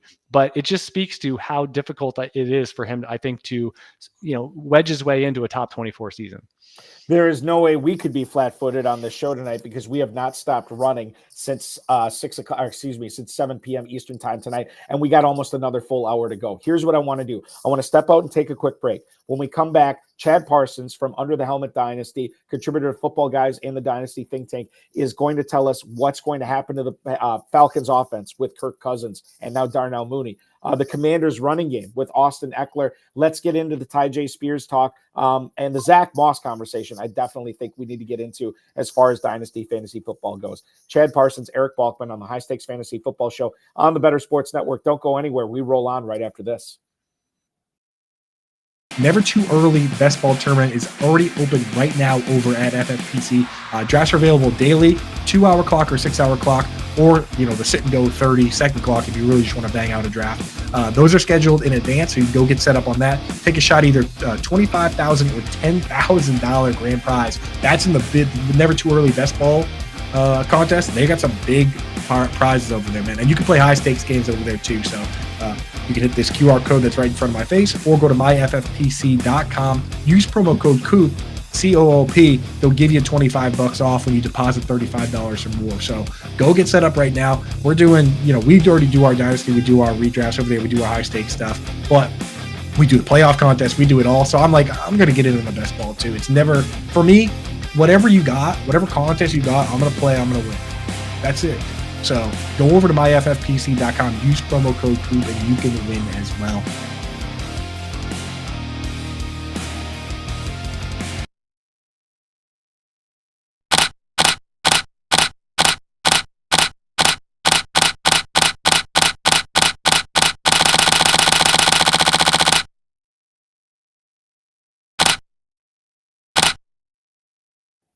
The High Stakes Fantasy Football Show rolls on here on the Better Sports Network. I'm Eric Balkman, at Eric Balkman on the X from the FFPC, the High Stakes Fantasy Football Hour, and of course the road of his High Stakes Lowdown. He's Chad Parsons from Under the Helmet Dynasty, uthdynasty.com, at UTH Dynasty on the X, at Chad Parsons NFL on the X. You hear him on the Dynasty Think Tank, and check out him contributing to footballguys.com as well. Hey, we're going to talk, and we have been talking a lot about Dynasty tonight, which is Chad's forte. If you're looking to utilize a lot of this Dynasty coverage tonight and this Dynasty analysis, go to myffpc.com, myffpc.com. Pick up some Dynasty Orphan teams. We got a lot of great deals going on there. Some really, really good lowered entry fees for everybody, some as little as $1 this year. Numerous squads are looking like that at the $77 level all the way up to the $2,500 level. myffpc.com is where to go. The Atlanta Falcons offense in 2023. Oh, my goodness. So frustrating, Chad. Arthur Smith, Kyle Pitts underwhelmed. Drake London was hit or miss. Even Bijan Robinson. We had the Tyler Algier conundrum affecting Bijan Robinson's performance in some weeks last year. And Arthur Smith, I think a lot of people would say was to blame. He is now in Pittsburgh. And they have Zach Robinson there from the Los Angeles Rams as the new OC. No Desmond Ridder anymore. It is Kirk Cousins as the quarterback there, and they brought in Darnell Mooney to boot. This is an offense on the upswing. What's going to happen, in your opinion, to the Falcons offense in 2024? I think you might be muted, Chad. or hold on. There we go. Got it. Go. Drake London is one that you have to be most excited about. You look at what he's done. He's kind of the Garrett Wilson of this offense, or in Dynasty, a younger guy that has been efficient on a per route basis, but he's one that is underwhelmed largely because of situation. Almost 2 yards per route run for his career. And again, this is with Taylor Heineke. This is with Desmond Ridder. This is with castoffs at quarterback. This has not worked out for Atlanta. They've spent so much at the skill positions. And then the biggest skill position, quarterback, they have not gotten right. They have not invested in. And now they paid up for Kirk Cousins. So I will say that Drake London, a guy that is already seeing huge volume in terms of his routes, he is ready to explode in this offense. And this is defense is keyed on him. So a healthy Kyle Pitts, that's the biggest question mark, and cross your fingers. Can Darnell Mooney take the lid off and have a reclamation to maybe, wide receiver 60, 70, 80 in this offense? That would all help Drake London. So Drake London is a huge riser. He has a lot of buzz right now, as does Garrett Wilson. But I think it's warranted for both guys because Drake London has top 5 to 10 upside. When you look at his build, it looks like a Mike Evans type player. He can win all over the field. He can be a red zone target. And when you say this is a rising offense in general with now functional to even high level quarterback play, this is one to be excited about. And Drake London, to me, is the front man there. Yeah, I love it. And I love my London shares. This is going to be a fun year for Atlanta. It's going to be awesome. Any way you're leaning on Kyle Pitts this year with Kirk Cousins? I find it interesting that Kyle Pitts, let's think back, there were points that even though he was not producing to this level and you had Travis Kelce at peak powers, it was Kyle Pitts over Mark Andrews, over Travis Kelce early in his career. He was going to be that good after his rookie season. Ends up having injuries, taking a huge step back here.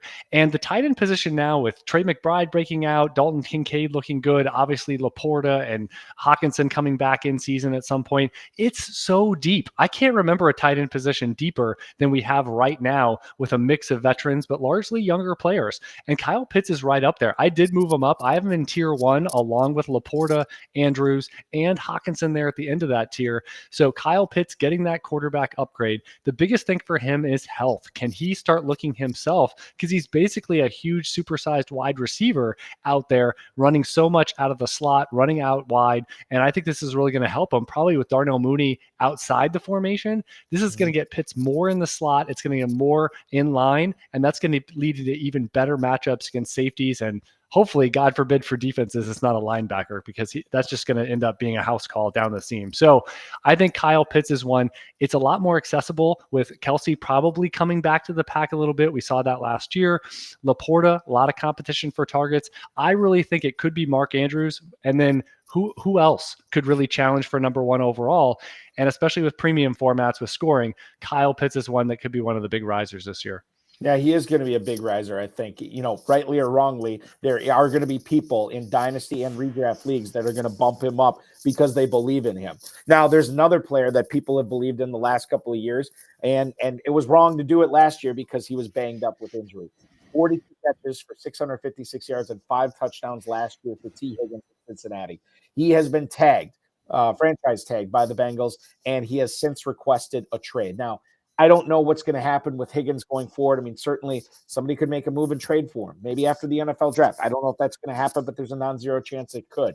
As it stands right now, we hope healthy Joe Burrow is going to try to get back to the Super Bowl with Higgins on one side and Jamar Chase on the other. Your thoughts on what's going to happen to Tee Higgins in 2024, Chad Parsons?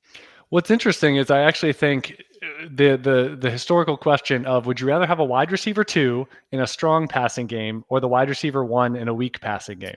Because if Tee Higgins gets traded, he's probably going to go to a quarterback that's bottom half of the NFL, maybe bottom 8, that bottom quartile.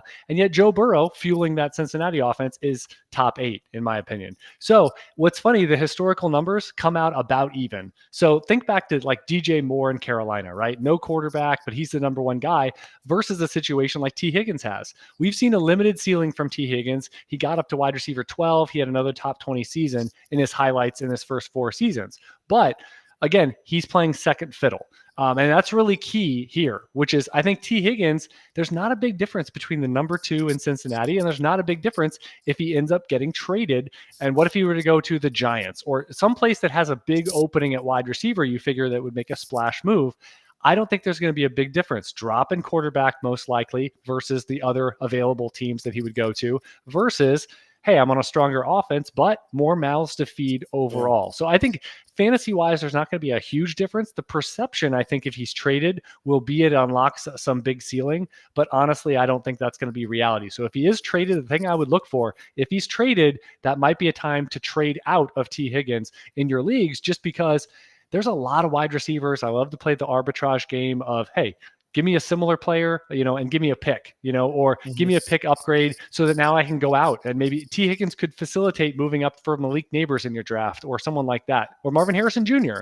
So I think you need to seek elite results, not to go into a Dynasty think tank phrase there, but I do think Tee Higgins is going to be one that's good, but not great either place he plays this year.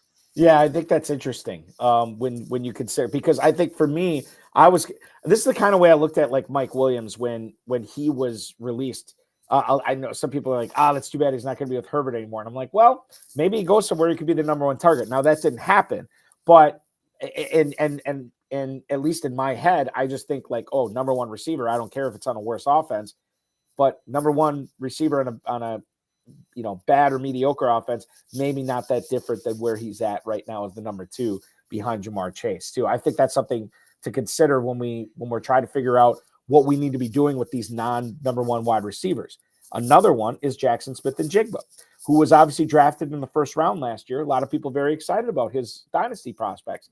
He ends the season with 62 catches, just over 600 yards, gets in the end zone 4 times.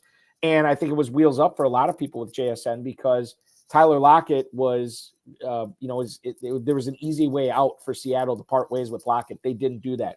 In fact, they doubled down. They signed him to a 2-year deal. So now we will see Metcalf, Lockett, and JSN on this offense again this year. What do we make of how much do we need to read into this, Chad? How much do we need to read into like, okay, Seattle had this tailor-made, Metcalf and Smith-Njigba, and now they're bringing Lockett back into this? Are we reading too much into it? Do we need to take this pretty seriously as far as JSN's dynasty value?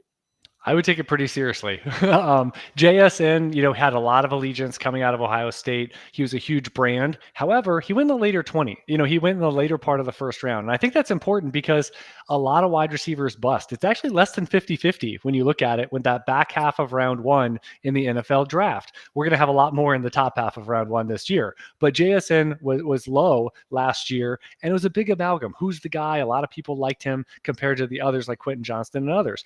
But Tyler Lockett coming back is huge because he's really good. You can say he's older. JSN's going to pass him. I wouldn't be so sure about that. And like you said, Seattle had an easy out here. They didn't take it. They've already locked up DK Metcalf.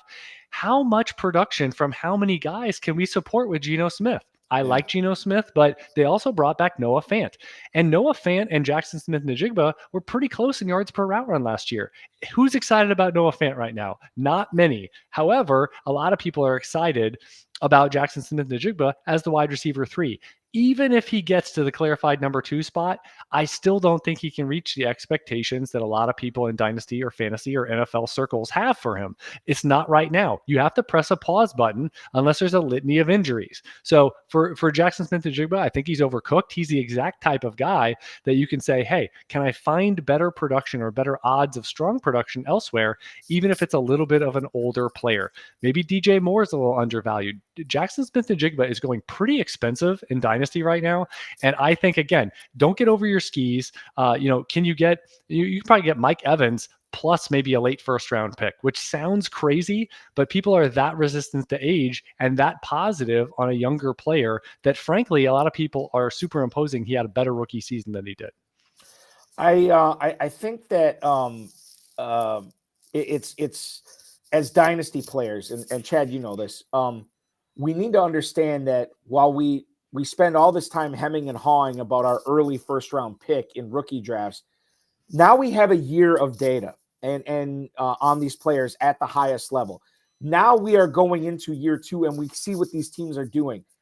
Values change, and just because you invested a first round pick into this guy at the 102 or 103 in like single quarterback leagues or whatever it was, or the 101 maybe even, you have to understand that like that is yesterday's price is not today's price. And I think the players that are quicker to get off that price and quicker to move on to try to improve these teams, improve their teams, might be better off here in the long run. So yeah, it stinks if you're trading JSN from less than what you paid for him, but think about that price could be later on in the season or next off season. All stuff to keep in mind here. Going back to the running.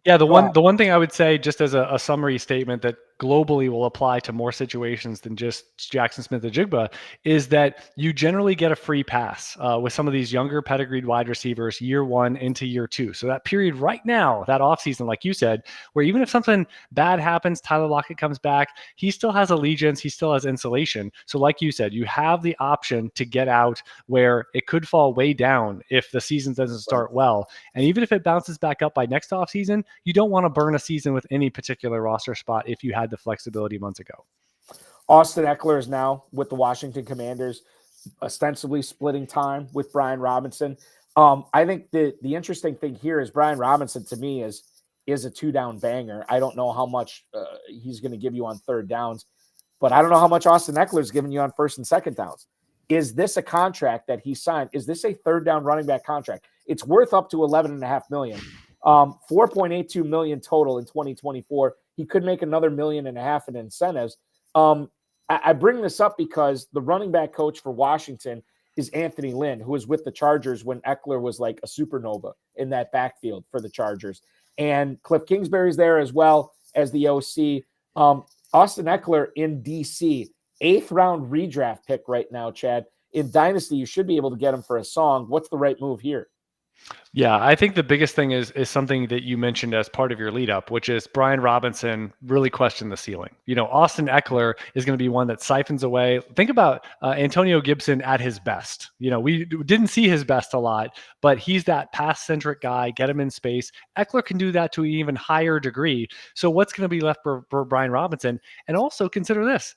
Rookie quarterback in this offense. So are you going to get lightning in a bottle? As much as we complain about Sam Howell, they threw the ball a ton, and so there were a lot of targets. I think the targets go down. What if that's Jaden Daniels, the run centric? How many targets and pass attempts are going to be taken out of this offense because they turn into scrambles, because they turn into, again, running plays for the quarterback? And even Drake May can do that to some degree as the two notable quarterbacks Washington would target there. So I think that Austin Eckler, the biggest concern is, does he get it back? He's an older running back that fell through the floor last year, 4 straight top 12 finishes, and then last year running back 22 in adjusted points per game. So I think you're talking about someone that is trying to get it back, and I think the ceiling is gone for Austin Eckler just because Brian Robinson is kind of that banger that the Chargers never found. They never found that with Isaiah Spiller. They never found that with Joshua Kelly and others. Larry Roundtree. They tried with day 3 picks over and over again, and Eckler had to be more of the guy than they wanted. I think what we'll see this year, hopefully healthy, but we're going to see more of that iteration that they imagined with the Chargers because they would have found somebody else. Well, the Washington has somebody else in Brian Robinson. So I think Brian Robinson, you got to reduce him, especially in PPR formats. And then Austin Eckler, view him as a running back 2-3 for lineups, and we'll see how it goes. But I think you start there and say now he's going to be that Danny Woodhead later career guy where catches 5-6 balls. It's a good day for him, but he might only have 3 touchdowns on the season, and that's going to be a big limiting factor. And wasn't it Eckler who said he believed he was a better running back when he had a running mate in the backfield rather than having to do it all himself? So, I mean, you think maybe that's just a placebo effect, but at the same time, if this is the confidence that he has, knowing that he has somebody reliable next to him, I don't know, maybe it turns into better things with Eckler. We're really getting into the minutia on that one. Let's go to Tyjae Spears real quick. Is he just an injury away type guy now? Because this is a bad offensive line in Tennessee, or it's not a great one in Tennessee. And Tony Pollard is now the bell cow there, or at least we think the bell cow. Tyjae Spears was a guy a lot of people were excited last year about because they thought Derrick Henry could be gone. Well, Henry's gone, but now Pollard's there. The shine on Spears from a dynasty perspective is worn almost completely off now, Chad. Yeah, the peak before free agency, Tyjae Spears with Derrick Henry rumored to be gone, and all the tea leaves were there. He got up to running back 12 to 16, which is kind of appropriate if you say true breakout. But what I always say is these hurdles of free agency in the draft, you got to get through them. You can't just assume that a guy is going to be a breakout star situationally as a round 3 pick the year before in January or February. You just can't do it. And he's a more of a subsized guy. And the other part is Tajay Spears. Let's go back to the draft process. He had a couple bad knees. There was the question marks about what's his durability going to be like? How long is he going to be in the NFL for? Dynamic player, but 205 pounds and a guy that might not be long for a big role. So now that they bring in Tony Pollard, which I kind of hate this for both guys because I wasn't a big Pollard fan. I thought he was miscast. He needed a running mate, as you just mentioned, and he had that with Ezekiel Elliott. He lost it, and frankly, he lost some of his juice as being an interior runner. So now Pollard goes over there, not as good of a situation. Spears is probably going to be, as you said, an injury away guy or the 1B. I think they're both going to lose. I think Pollard's probably going to be someone you start looking at projections for week 1. Pollard's going to be at running back 20. Spears is going to be at running back 35, and it's going to be a mess. It's going to be a mess. We've seen that before where you're going to end up getting it wrong based on game script. And guess what? Tennessee might be bad. So that could lead to Tajay Spears. I think this is going to be a lot of confusion. Pollard's 27. Spears has those knees. And I just think it's an overall negative outcome here for that backfield this offseason so far. Speaking of confusion, the Cincinnati backfield is interesting. Joe Mixon is now a Houston Texan, and then the Bengals went out and signed Zach Moss, 2 years, $8 million. He gets just over $4 million in 2024. Moss was unbelievable last year when Taylor went down, to the point where even Taylor came back. Moss was still being worked in by the Colts here. I was super high on Chase Brown, not necessarily from a talent standpoint last year, Chad, but the situation, knowing that Mixon might not be a Bengal in 2024, seeing what Chase Brown did down the stretch, got me very excited for my Chase Brown shares. And now it's very, very cloudy at best with Moss and Brown sharing that backfield. What kind of insight can you give us on how you think the Bengals are going to deploy these guys this season? Yeah, I think Zach Moss, I want to go back because Evan Hull was a guy I was really excited about last year, got injured right away. It kind of led to Zach Moss having a lack of competition for that role without Jonathan Taylor. And frankly, the number 2 spot when Jonathan Taylor was back. So I think Moss, you look at the contract, it's pretty low level. So to say that they're locked in on Zach Moss week 1 starter, I don't think that's the case. They do like Chase Brown. This is a competition. And I would also say it's not over. We still got to get through the draft. So there's another chip to play here. I don't think they're going to be super happy with their running back 3. So that's another facet here. And again, Zach Moss is a guy that he played his best ball. One of my friends, Jordan McNamara, he's a huge Bills fan. He's like, I always asked him, I was like, did you see any of this in Buffalo? He's like, no, this is massively surprising for Zach Moss. So he was almost out of the league. And now here he is being rumored.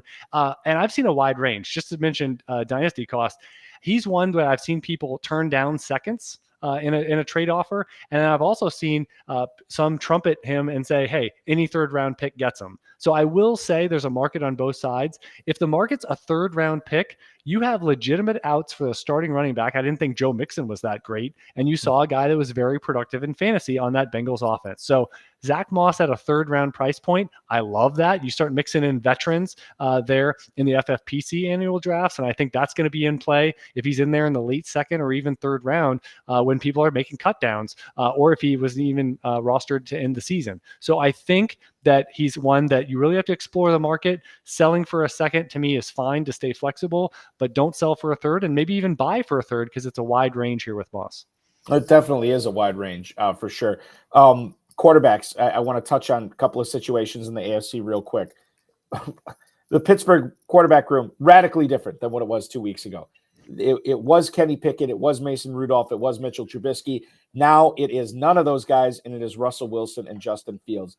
Can you give us any sort of dynasty advice on how to handle Wilson and Fields? Let's assume super flex leagues or 2 quarterback leagues for this. Yeah, I think Justin Fields is a massive lesson for us.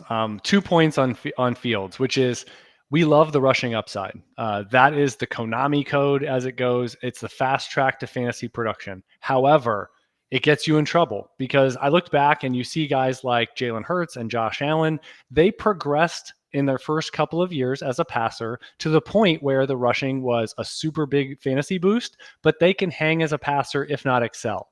So that's what you're looking for. can you transition? Justin Fields never transitioned. And what happens now?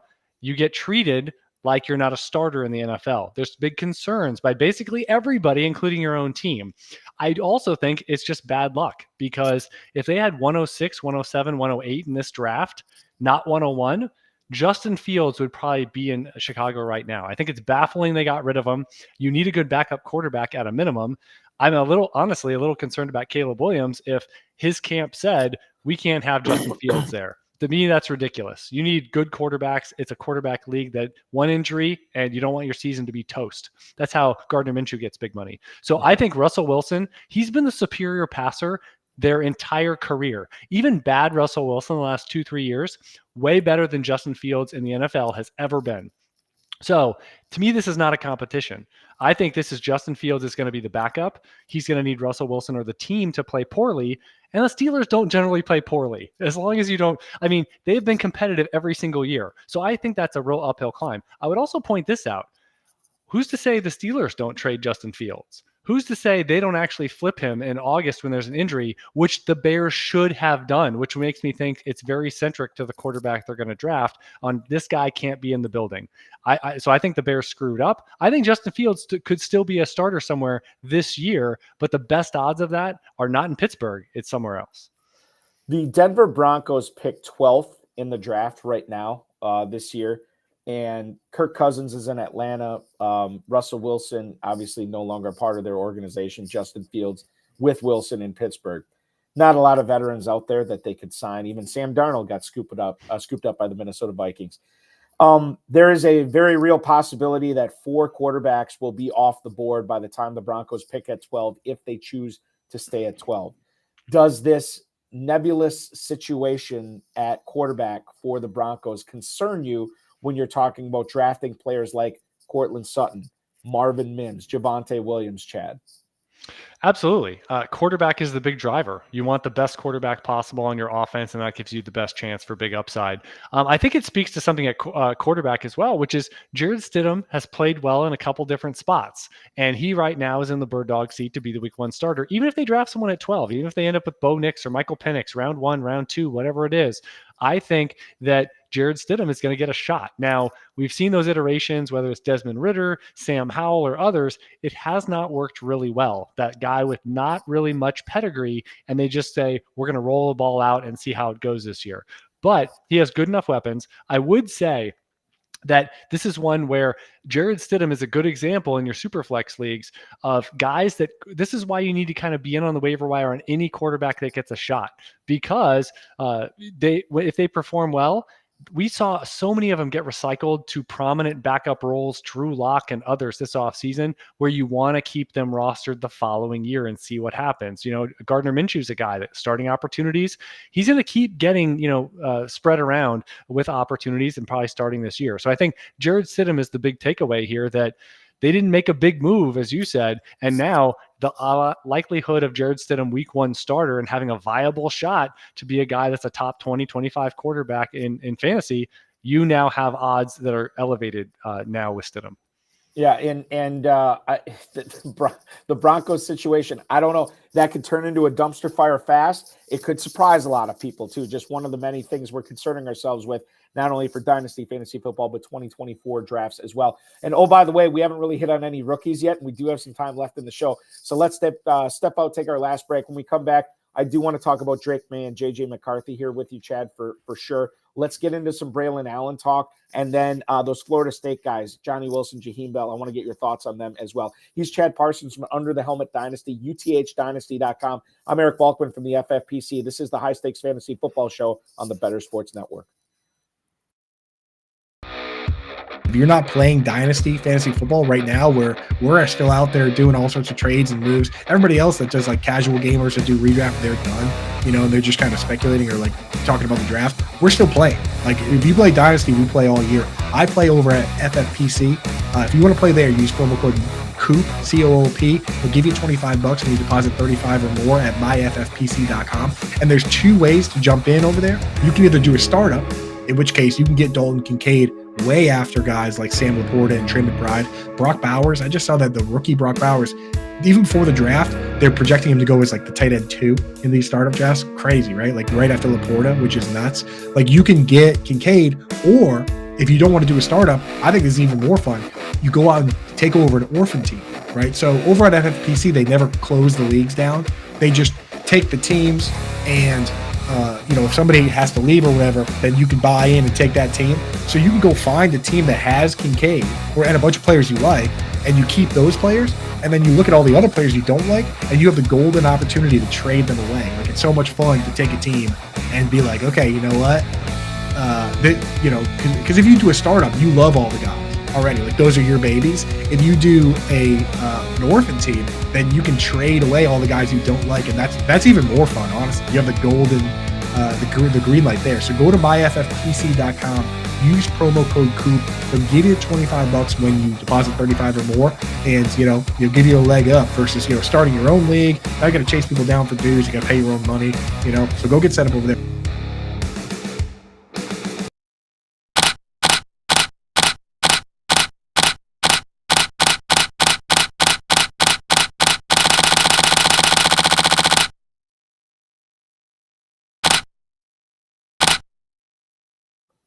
20 minutes plus is plenty of time to get into the rookie class here. I'm Eric Balkman from the FFPC. This is the High Stakes Fantasy Football Show on the Better Sports Network. He's Chad Parsons at Chad Parsons NFL on the X, from Under the Helmet Dynasty at uthdynasty.com. I want to remind everybody, before we get into these rookies, the Fantasy Alarm All-Pro subscription is available at your fingertips.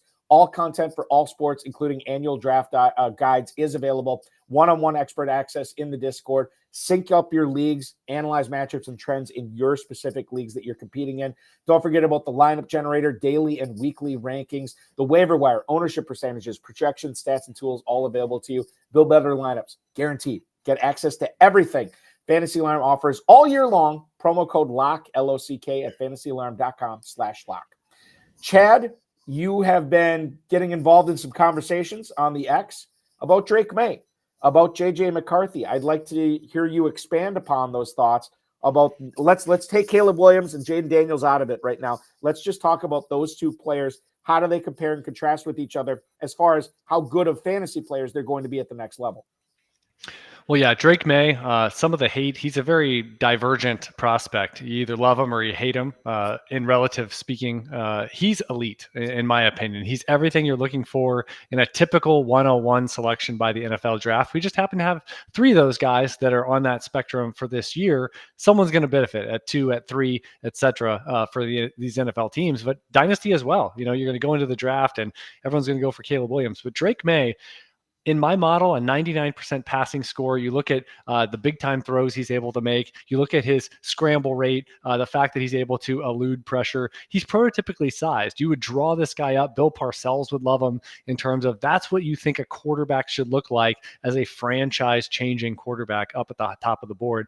So Drake May has that underrated rushing ability that I think is going to be really appreciated. And I feel like some of the stink, the down final year, doesn't quite have the weapons. It's very Justin Herbert-esque. And we saw Justin Herbert, quote unquote, fall in the draft. Certainly one of the best we've seen in recent years as a prospect. And yet he did not go in the top 1, 2, or 3 of his class. So I think Drake May is getting a lot of that down final year. Devontae Walker missed a chunk of time, and he really had no one else in that offense. And yet Drake May is probably going to have better weapons in the NFL than he had in college. And I think that's a huge boost for a guy that can already make those big plays and have the mobility with prototypical size.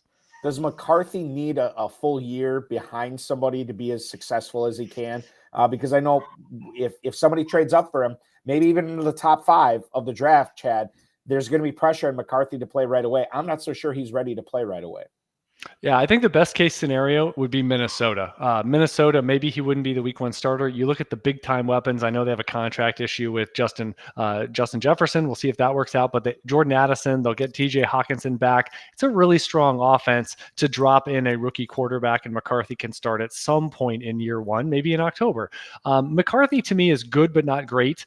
He's not really much. He's not a big runner. He doesn't have an elite passing score. But let's remember he's 21 years old. There's a lot of development to go there. Typically 22, 23 is that sweet spot for quarterbacks coming out of the draft. But McCarthy the winner tag, I'm not a big optics person on that, but I do think McCarthy can play it safe, run an offense, and basically be a coach on the field, not try to go outside of structure as much. And so that's why I'm really looking at Minnesota, who made that trade preemptively to get another first round pick. They are a wild card to move up, maybe with the Chargers at 5, somewhere in the top 5, 6, 7, to say we're going to go get a quarterback. And the likelihood is it would be for JJ McCarthy. So I think that's his best case scenario. If he ends up dropping into Denver or another one of these teams later on, and especially if he drops outside the top 10, I would be a little more concerned with McCarthy and how that's going to translate right away to the NFL. A guy who is not expected to go in the top 10 as far as quarterbacks goes, Michael Penix Jr. put up insane numbers at Washington, not only this year, but the year before as well. But he's had a lot of problems. Shoulders, both his shoulders, knees, both his knees. I mean, this is a guy that it seems like, I followed the Big Ten, obviously. I remember when he was at Indiana. It seems like this guy has been playing since the Obama administration in college football. It's been crazy. Yet he gets to the national title game last year, looks pretty good doing it. I know he had 3 really talented receivers that he was throwing to. Penix expected to be probably in the second round. Your thoughts on Superflex leagues? Is Penix a guy that his skills and his output is going to translate to the next level? Yeah, I kind of think of Tua Tagovailoa in a lot of ways with Michael Penix. Classic passer, a guy that when the play breaks down, frankly, he could break down. I think that's pretty concerning. And the interesting thing on Tua is he was a low QB1 in fantasy, despite leading the league in passing yards, despite having 2 dynamic receivers, as well as a strong offense around him. So if that's a best case fantasy scenario for Michael Penix, that's a lot of ifs. That's a lot of low probability outcomes. Like, get yourself some really good weapons in a good system, and then optimize it and be one of the leading passers in the NFL. And then you're going to be quarterback 8 to 10. Like, that's not a lot of big payoff. We would like a runner. He's an elite passer, but again, Seinfeld, I choose not to run. Well, Michael Penix chooses not to run. It's probably because of all those injuries. You'd probably want to stay stationary and get the ball out quick as well, just so you can keep yourself duct taped together to play longer and get to the NFL and all these things. I do think Michael Penix is the biggest name, not Bo Nix, that could fall A, to the second round, B, why not the third round? There isn't as many quarterback needs as there were 6 weeks ago, spreading around the talent around the NFL. So I think with Michael Penix, you have to be aware that he might be the quote unquote faller, the Will Levis, if you will, as we watch on Thursday night and maybe partway through Friday. But he's an elite passer. I just wonder when things go wrong. I almost hope Penix goes to a quality situation that he can be like San Francisco would be ideal. Sort of that read, progress, and get the ball out to really good pass catching. Can he go almost to somewhere where he's a number 2 quarterback, developing into a number 1 if needed? I think if he goes to a quote unquote open landing spot and plays right away with subpar weapons around him, it could derail him right away. So I think with Michael Penix, there's a huge range of outcomes for Dynasty. I think the key word here, though, is limited upside, because you get so much production and fantasy points from rushing, and Michael Penix is going to almost have none.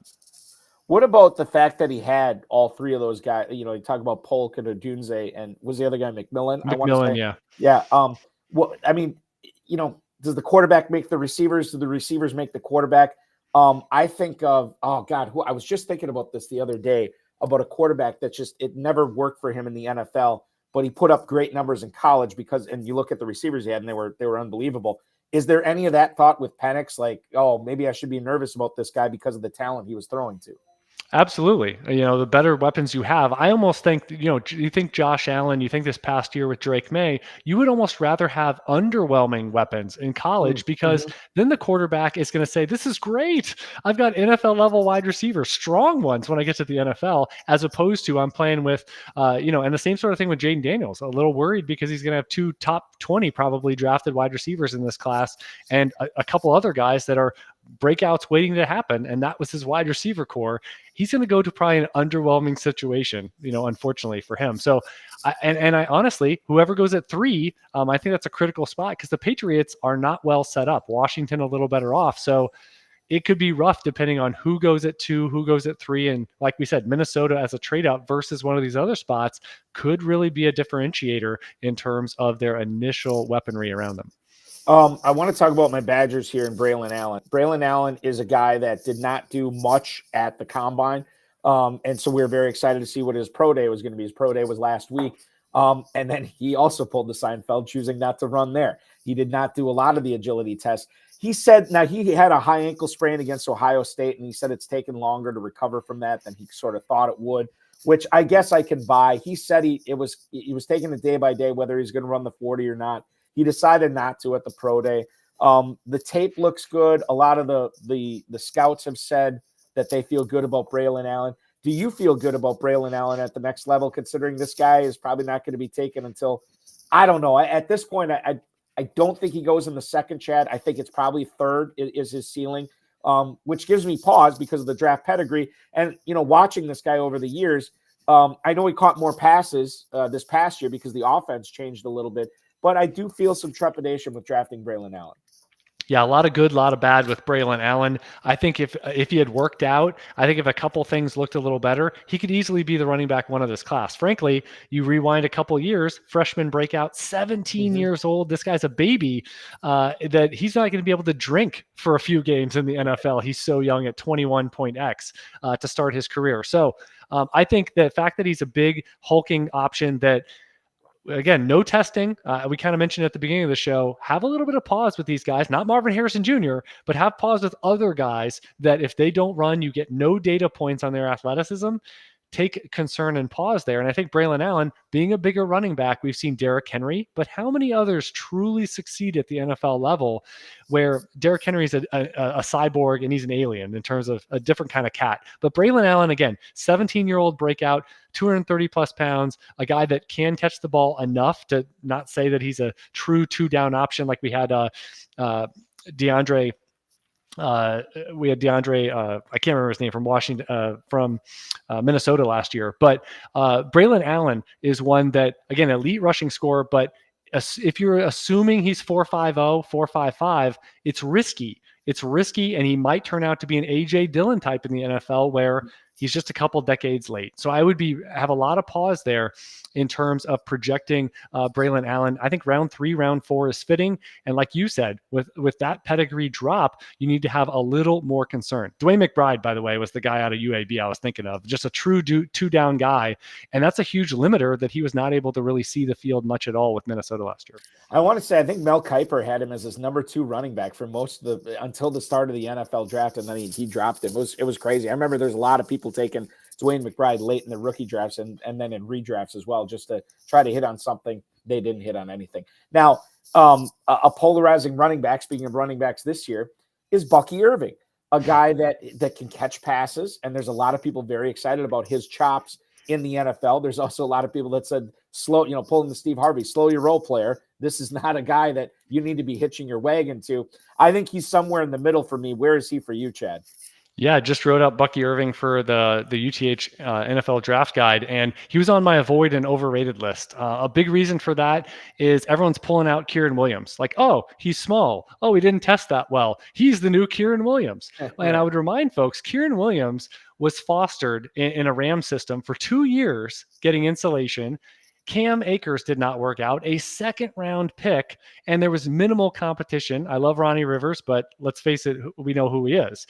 And that was the situation for Kieran Williams to shine in year 2, as a lot of people already bailed on him in dynasty leagues. And if that's the best case outcome, which in my comp spectrum, the best case is Kieran Williams. Kieran Williams is a huge outlier. So Bucky Irving, again, if you're below about 200, 205 pounds, really concerning for fantasy upside in the future. He's 5'9", $195, ran 4.56, a 9% athleticism score, a 36% rushing score in my model, did not have a rushing breakout in college. And that's the guy that I still see drafted round 3, round 4 of the NFL draft. I almost hope he gets that pedigree because I think that's just going to elevate his price and it can be an easier pass for you. Yeah, absolutely. That's what I'd love to see too. Because I want other people taking guys like that. I don't. And you know what? And the other thing with Williams too that you bring up, I drafted him a lot last year in redraft leagues towards the end because and redraft is totally different than dynasty. Just because I think it was Jordan Rodriguez for ESPN. She said that Williams is catching a lot of passes here in training camp, and I'm like, okay, I'm on board with that in the 16th round. But I'm not going to go crazy and pick him higher than that. I was totally out on Williams after the NFL draft. I want nothing to do with this guy. And the fact that we were wrong about that, or at least right now we're wrong, doesn't mean that the process is broke. It doesn't mean like, okay, the exception here means that we need to reevaluate this. No. There's going to be exceptions to anything. Williams was one. Will he continue to be one? We'll see. But I'm not changing, the way I feel about running backs when they have workouts and measurables like that. And you would have held a year and a half if you would have drafted him in the fourth round of a rookie draft, which no one really would have done other than a taxi squad situation. So you have to be super careful about I'm going to draft an outlier. I'm going to hold him, develop him year 2, year 3. We don't have time for that. Dynasty's a long-term game, but it's short-term roster spots a lot of times. Yeah, that's another great point too. Nobody was letting Kyron Williams marinate on their rosters for sure. Let's finish the show up with some receiver talk. Brian Thomas Jr. Was the second banana to Malik Neighbors with Jaden Daniels and LSU this last couple years. He put up some great numbers. I mean, this guy's probably going to be drafted in the first round. Do you think the Malik Neighbors heat that everybody's talking about is cooling Brian Thomas Jr. off unfairly? Should we be talking about this guy more than we have been? I go back and forth. Brian Thomas has some flags in his profile, historically speaking. Big time athlete in round 1, but not that much of a producer. So round 1 obviously is very important, but there's a difference if you go top 5, top 10 versus the rest of round 1. So Brian Thomas, even if he goes in the teens or the 20s, we just talked about Jackson Smith-Njigba, Quentin Johnston, and others where you went high, but you didn't go all that high. You didn't go in the rarefied elite Marvin Harrison, Malik Neighbors sort of air of the draft. You mentioned he was a second banana. He wasn't really the true alpha. So a lot of his yards per route run, targets per route run figures are low from what you're looking for. So the real thing is the litmus test of, do you give him a pass because he's with the top 10 pick on his roster? Or do you say, hey, you got to produce, and that's just not a profile that I would want to believe in? I typically go with, if you were not an alpha guy and all the targets kind of funneled your way, you weren't the big guy on campus, I'm usually pretty skeptical, going to the NFL level. I think Brian Thomas is going to get drafted. Hopefully he goes to a secondary spot, a wide receiver 2 kind of spot with a strong wide receiver and strong quarterback, maybe a Tee Higgins type outcome in a best case scenario.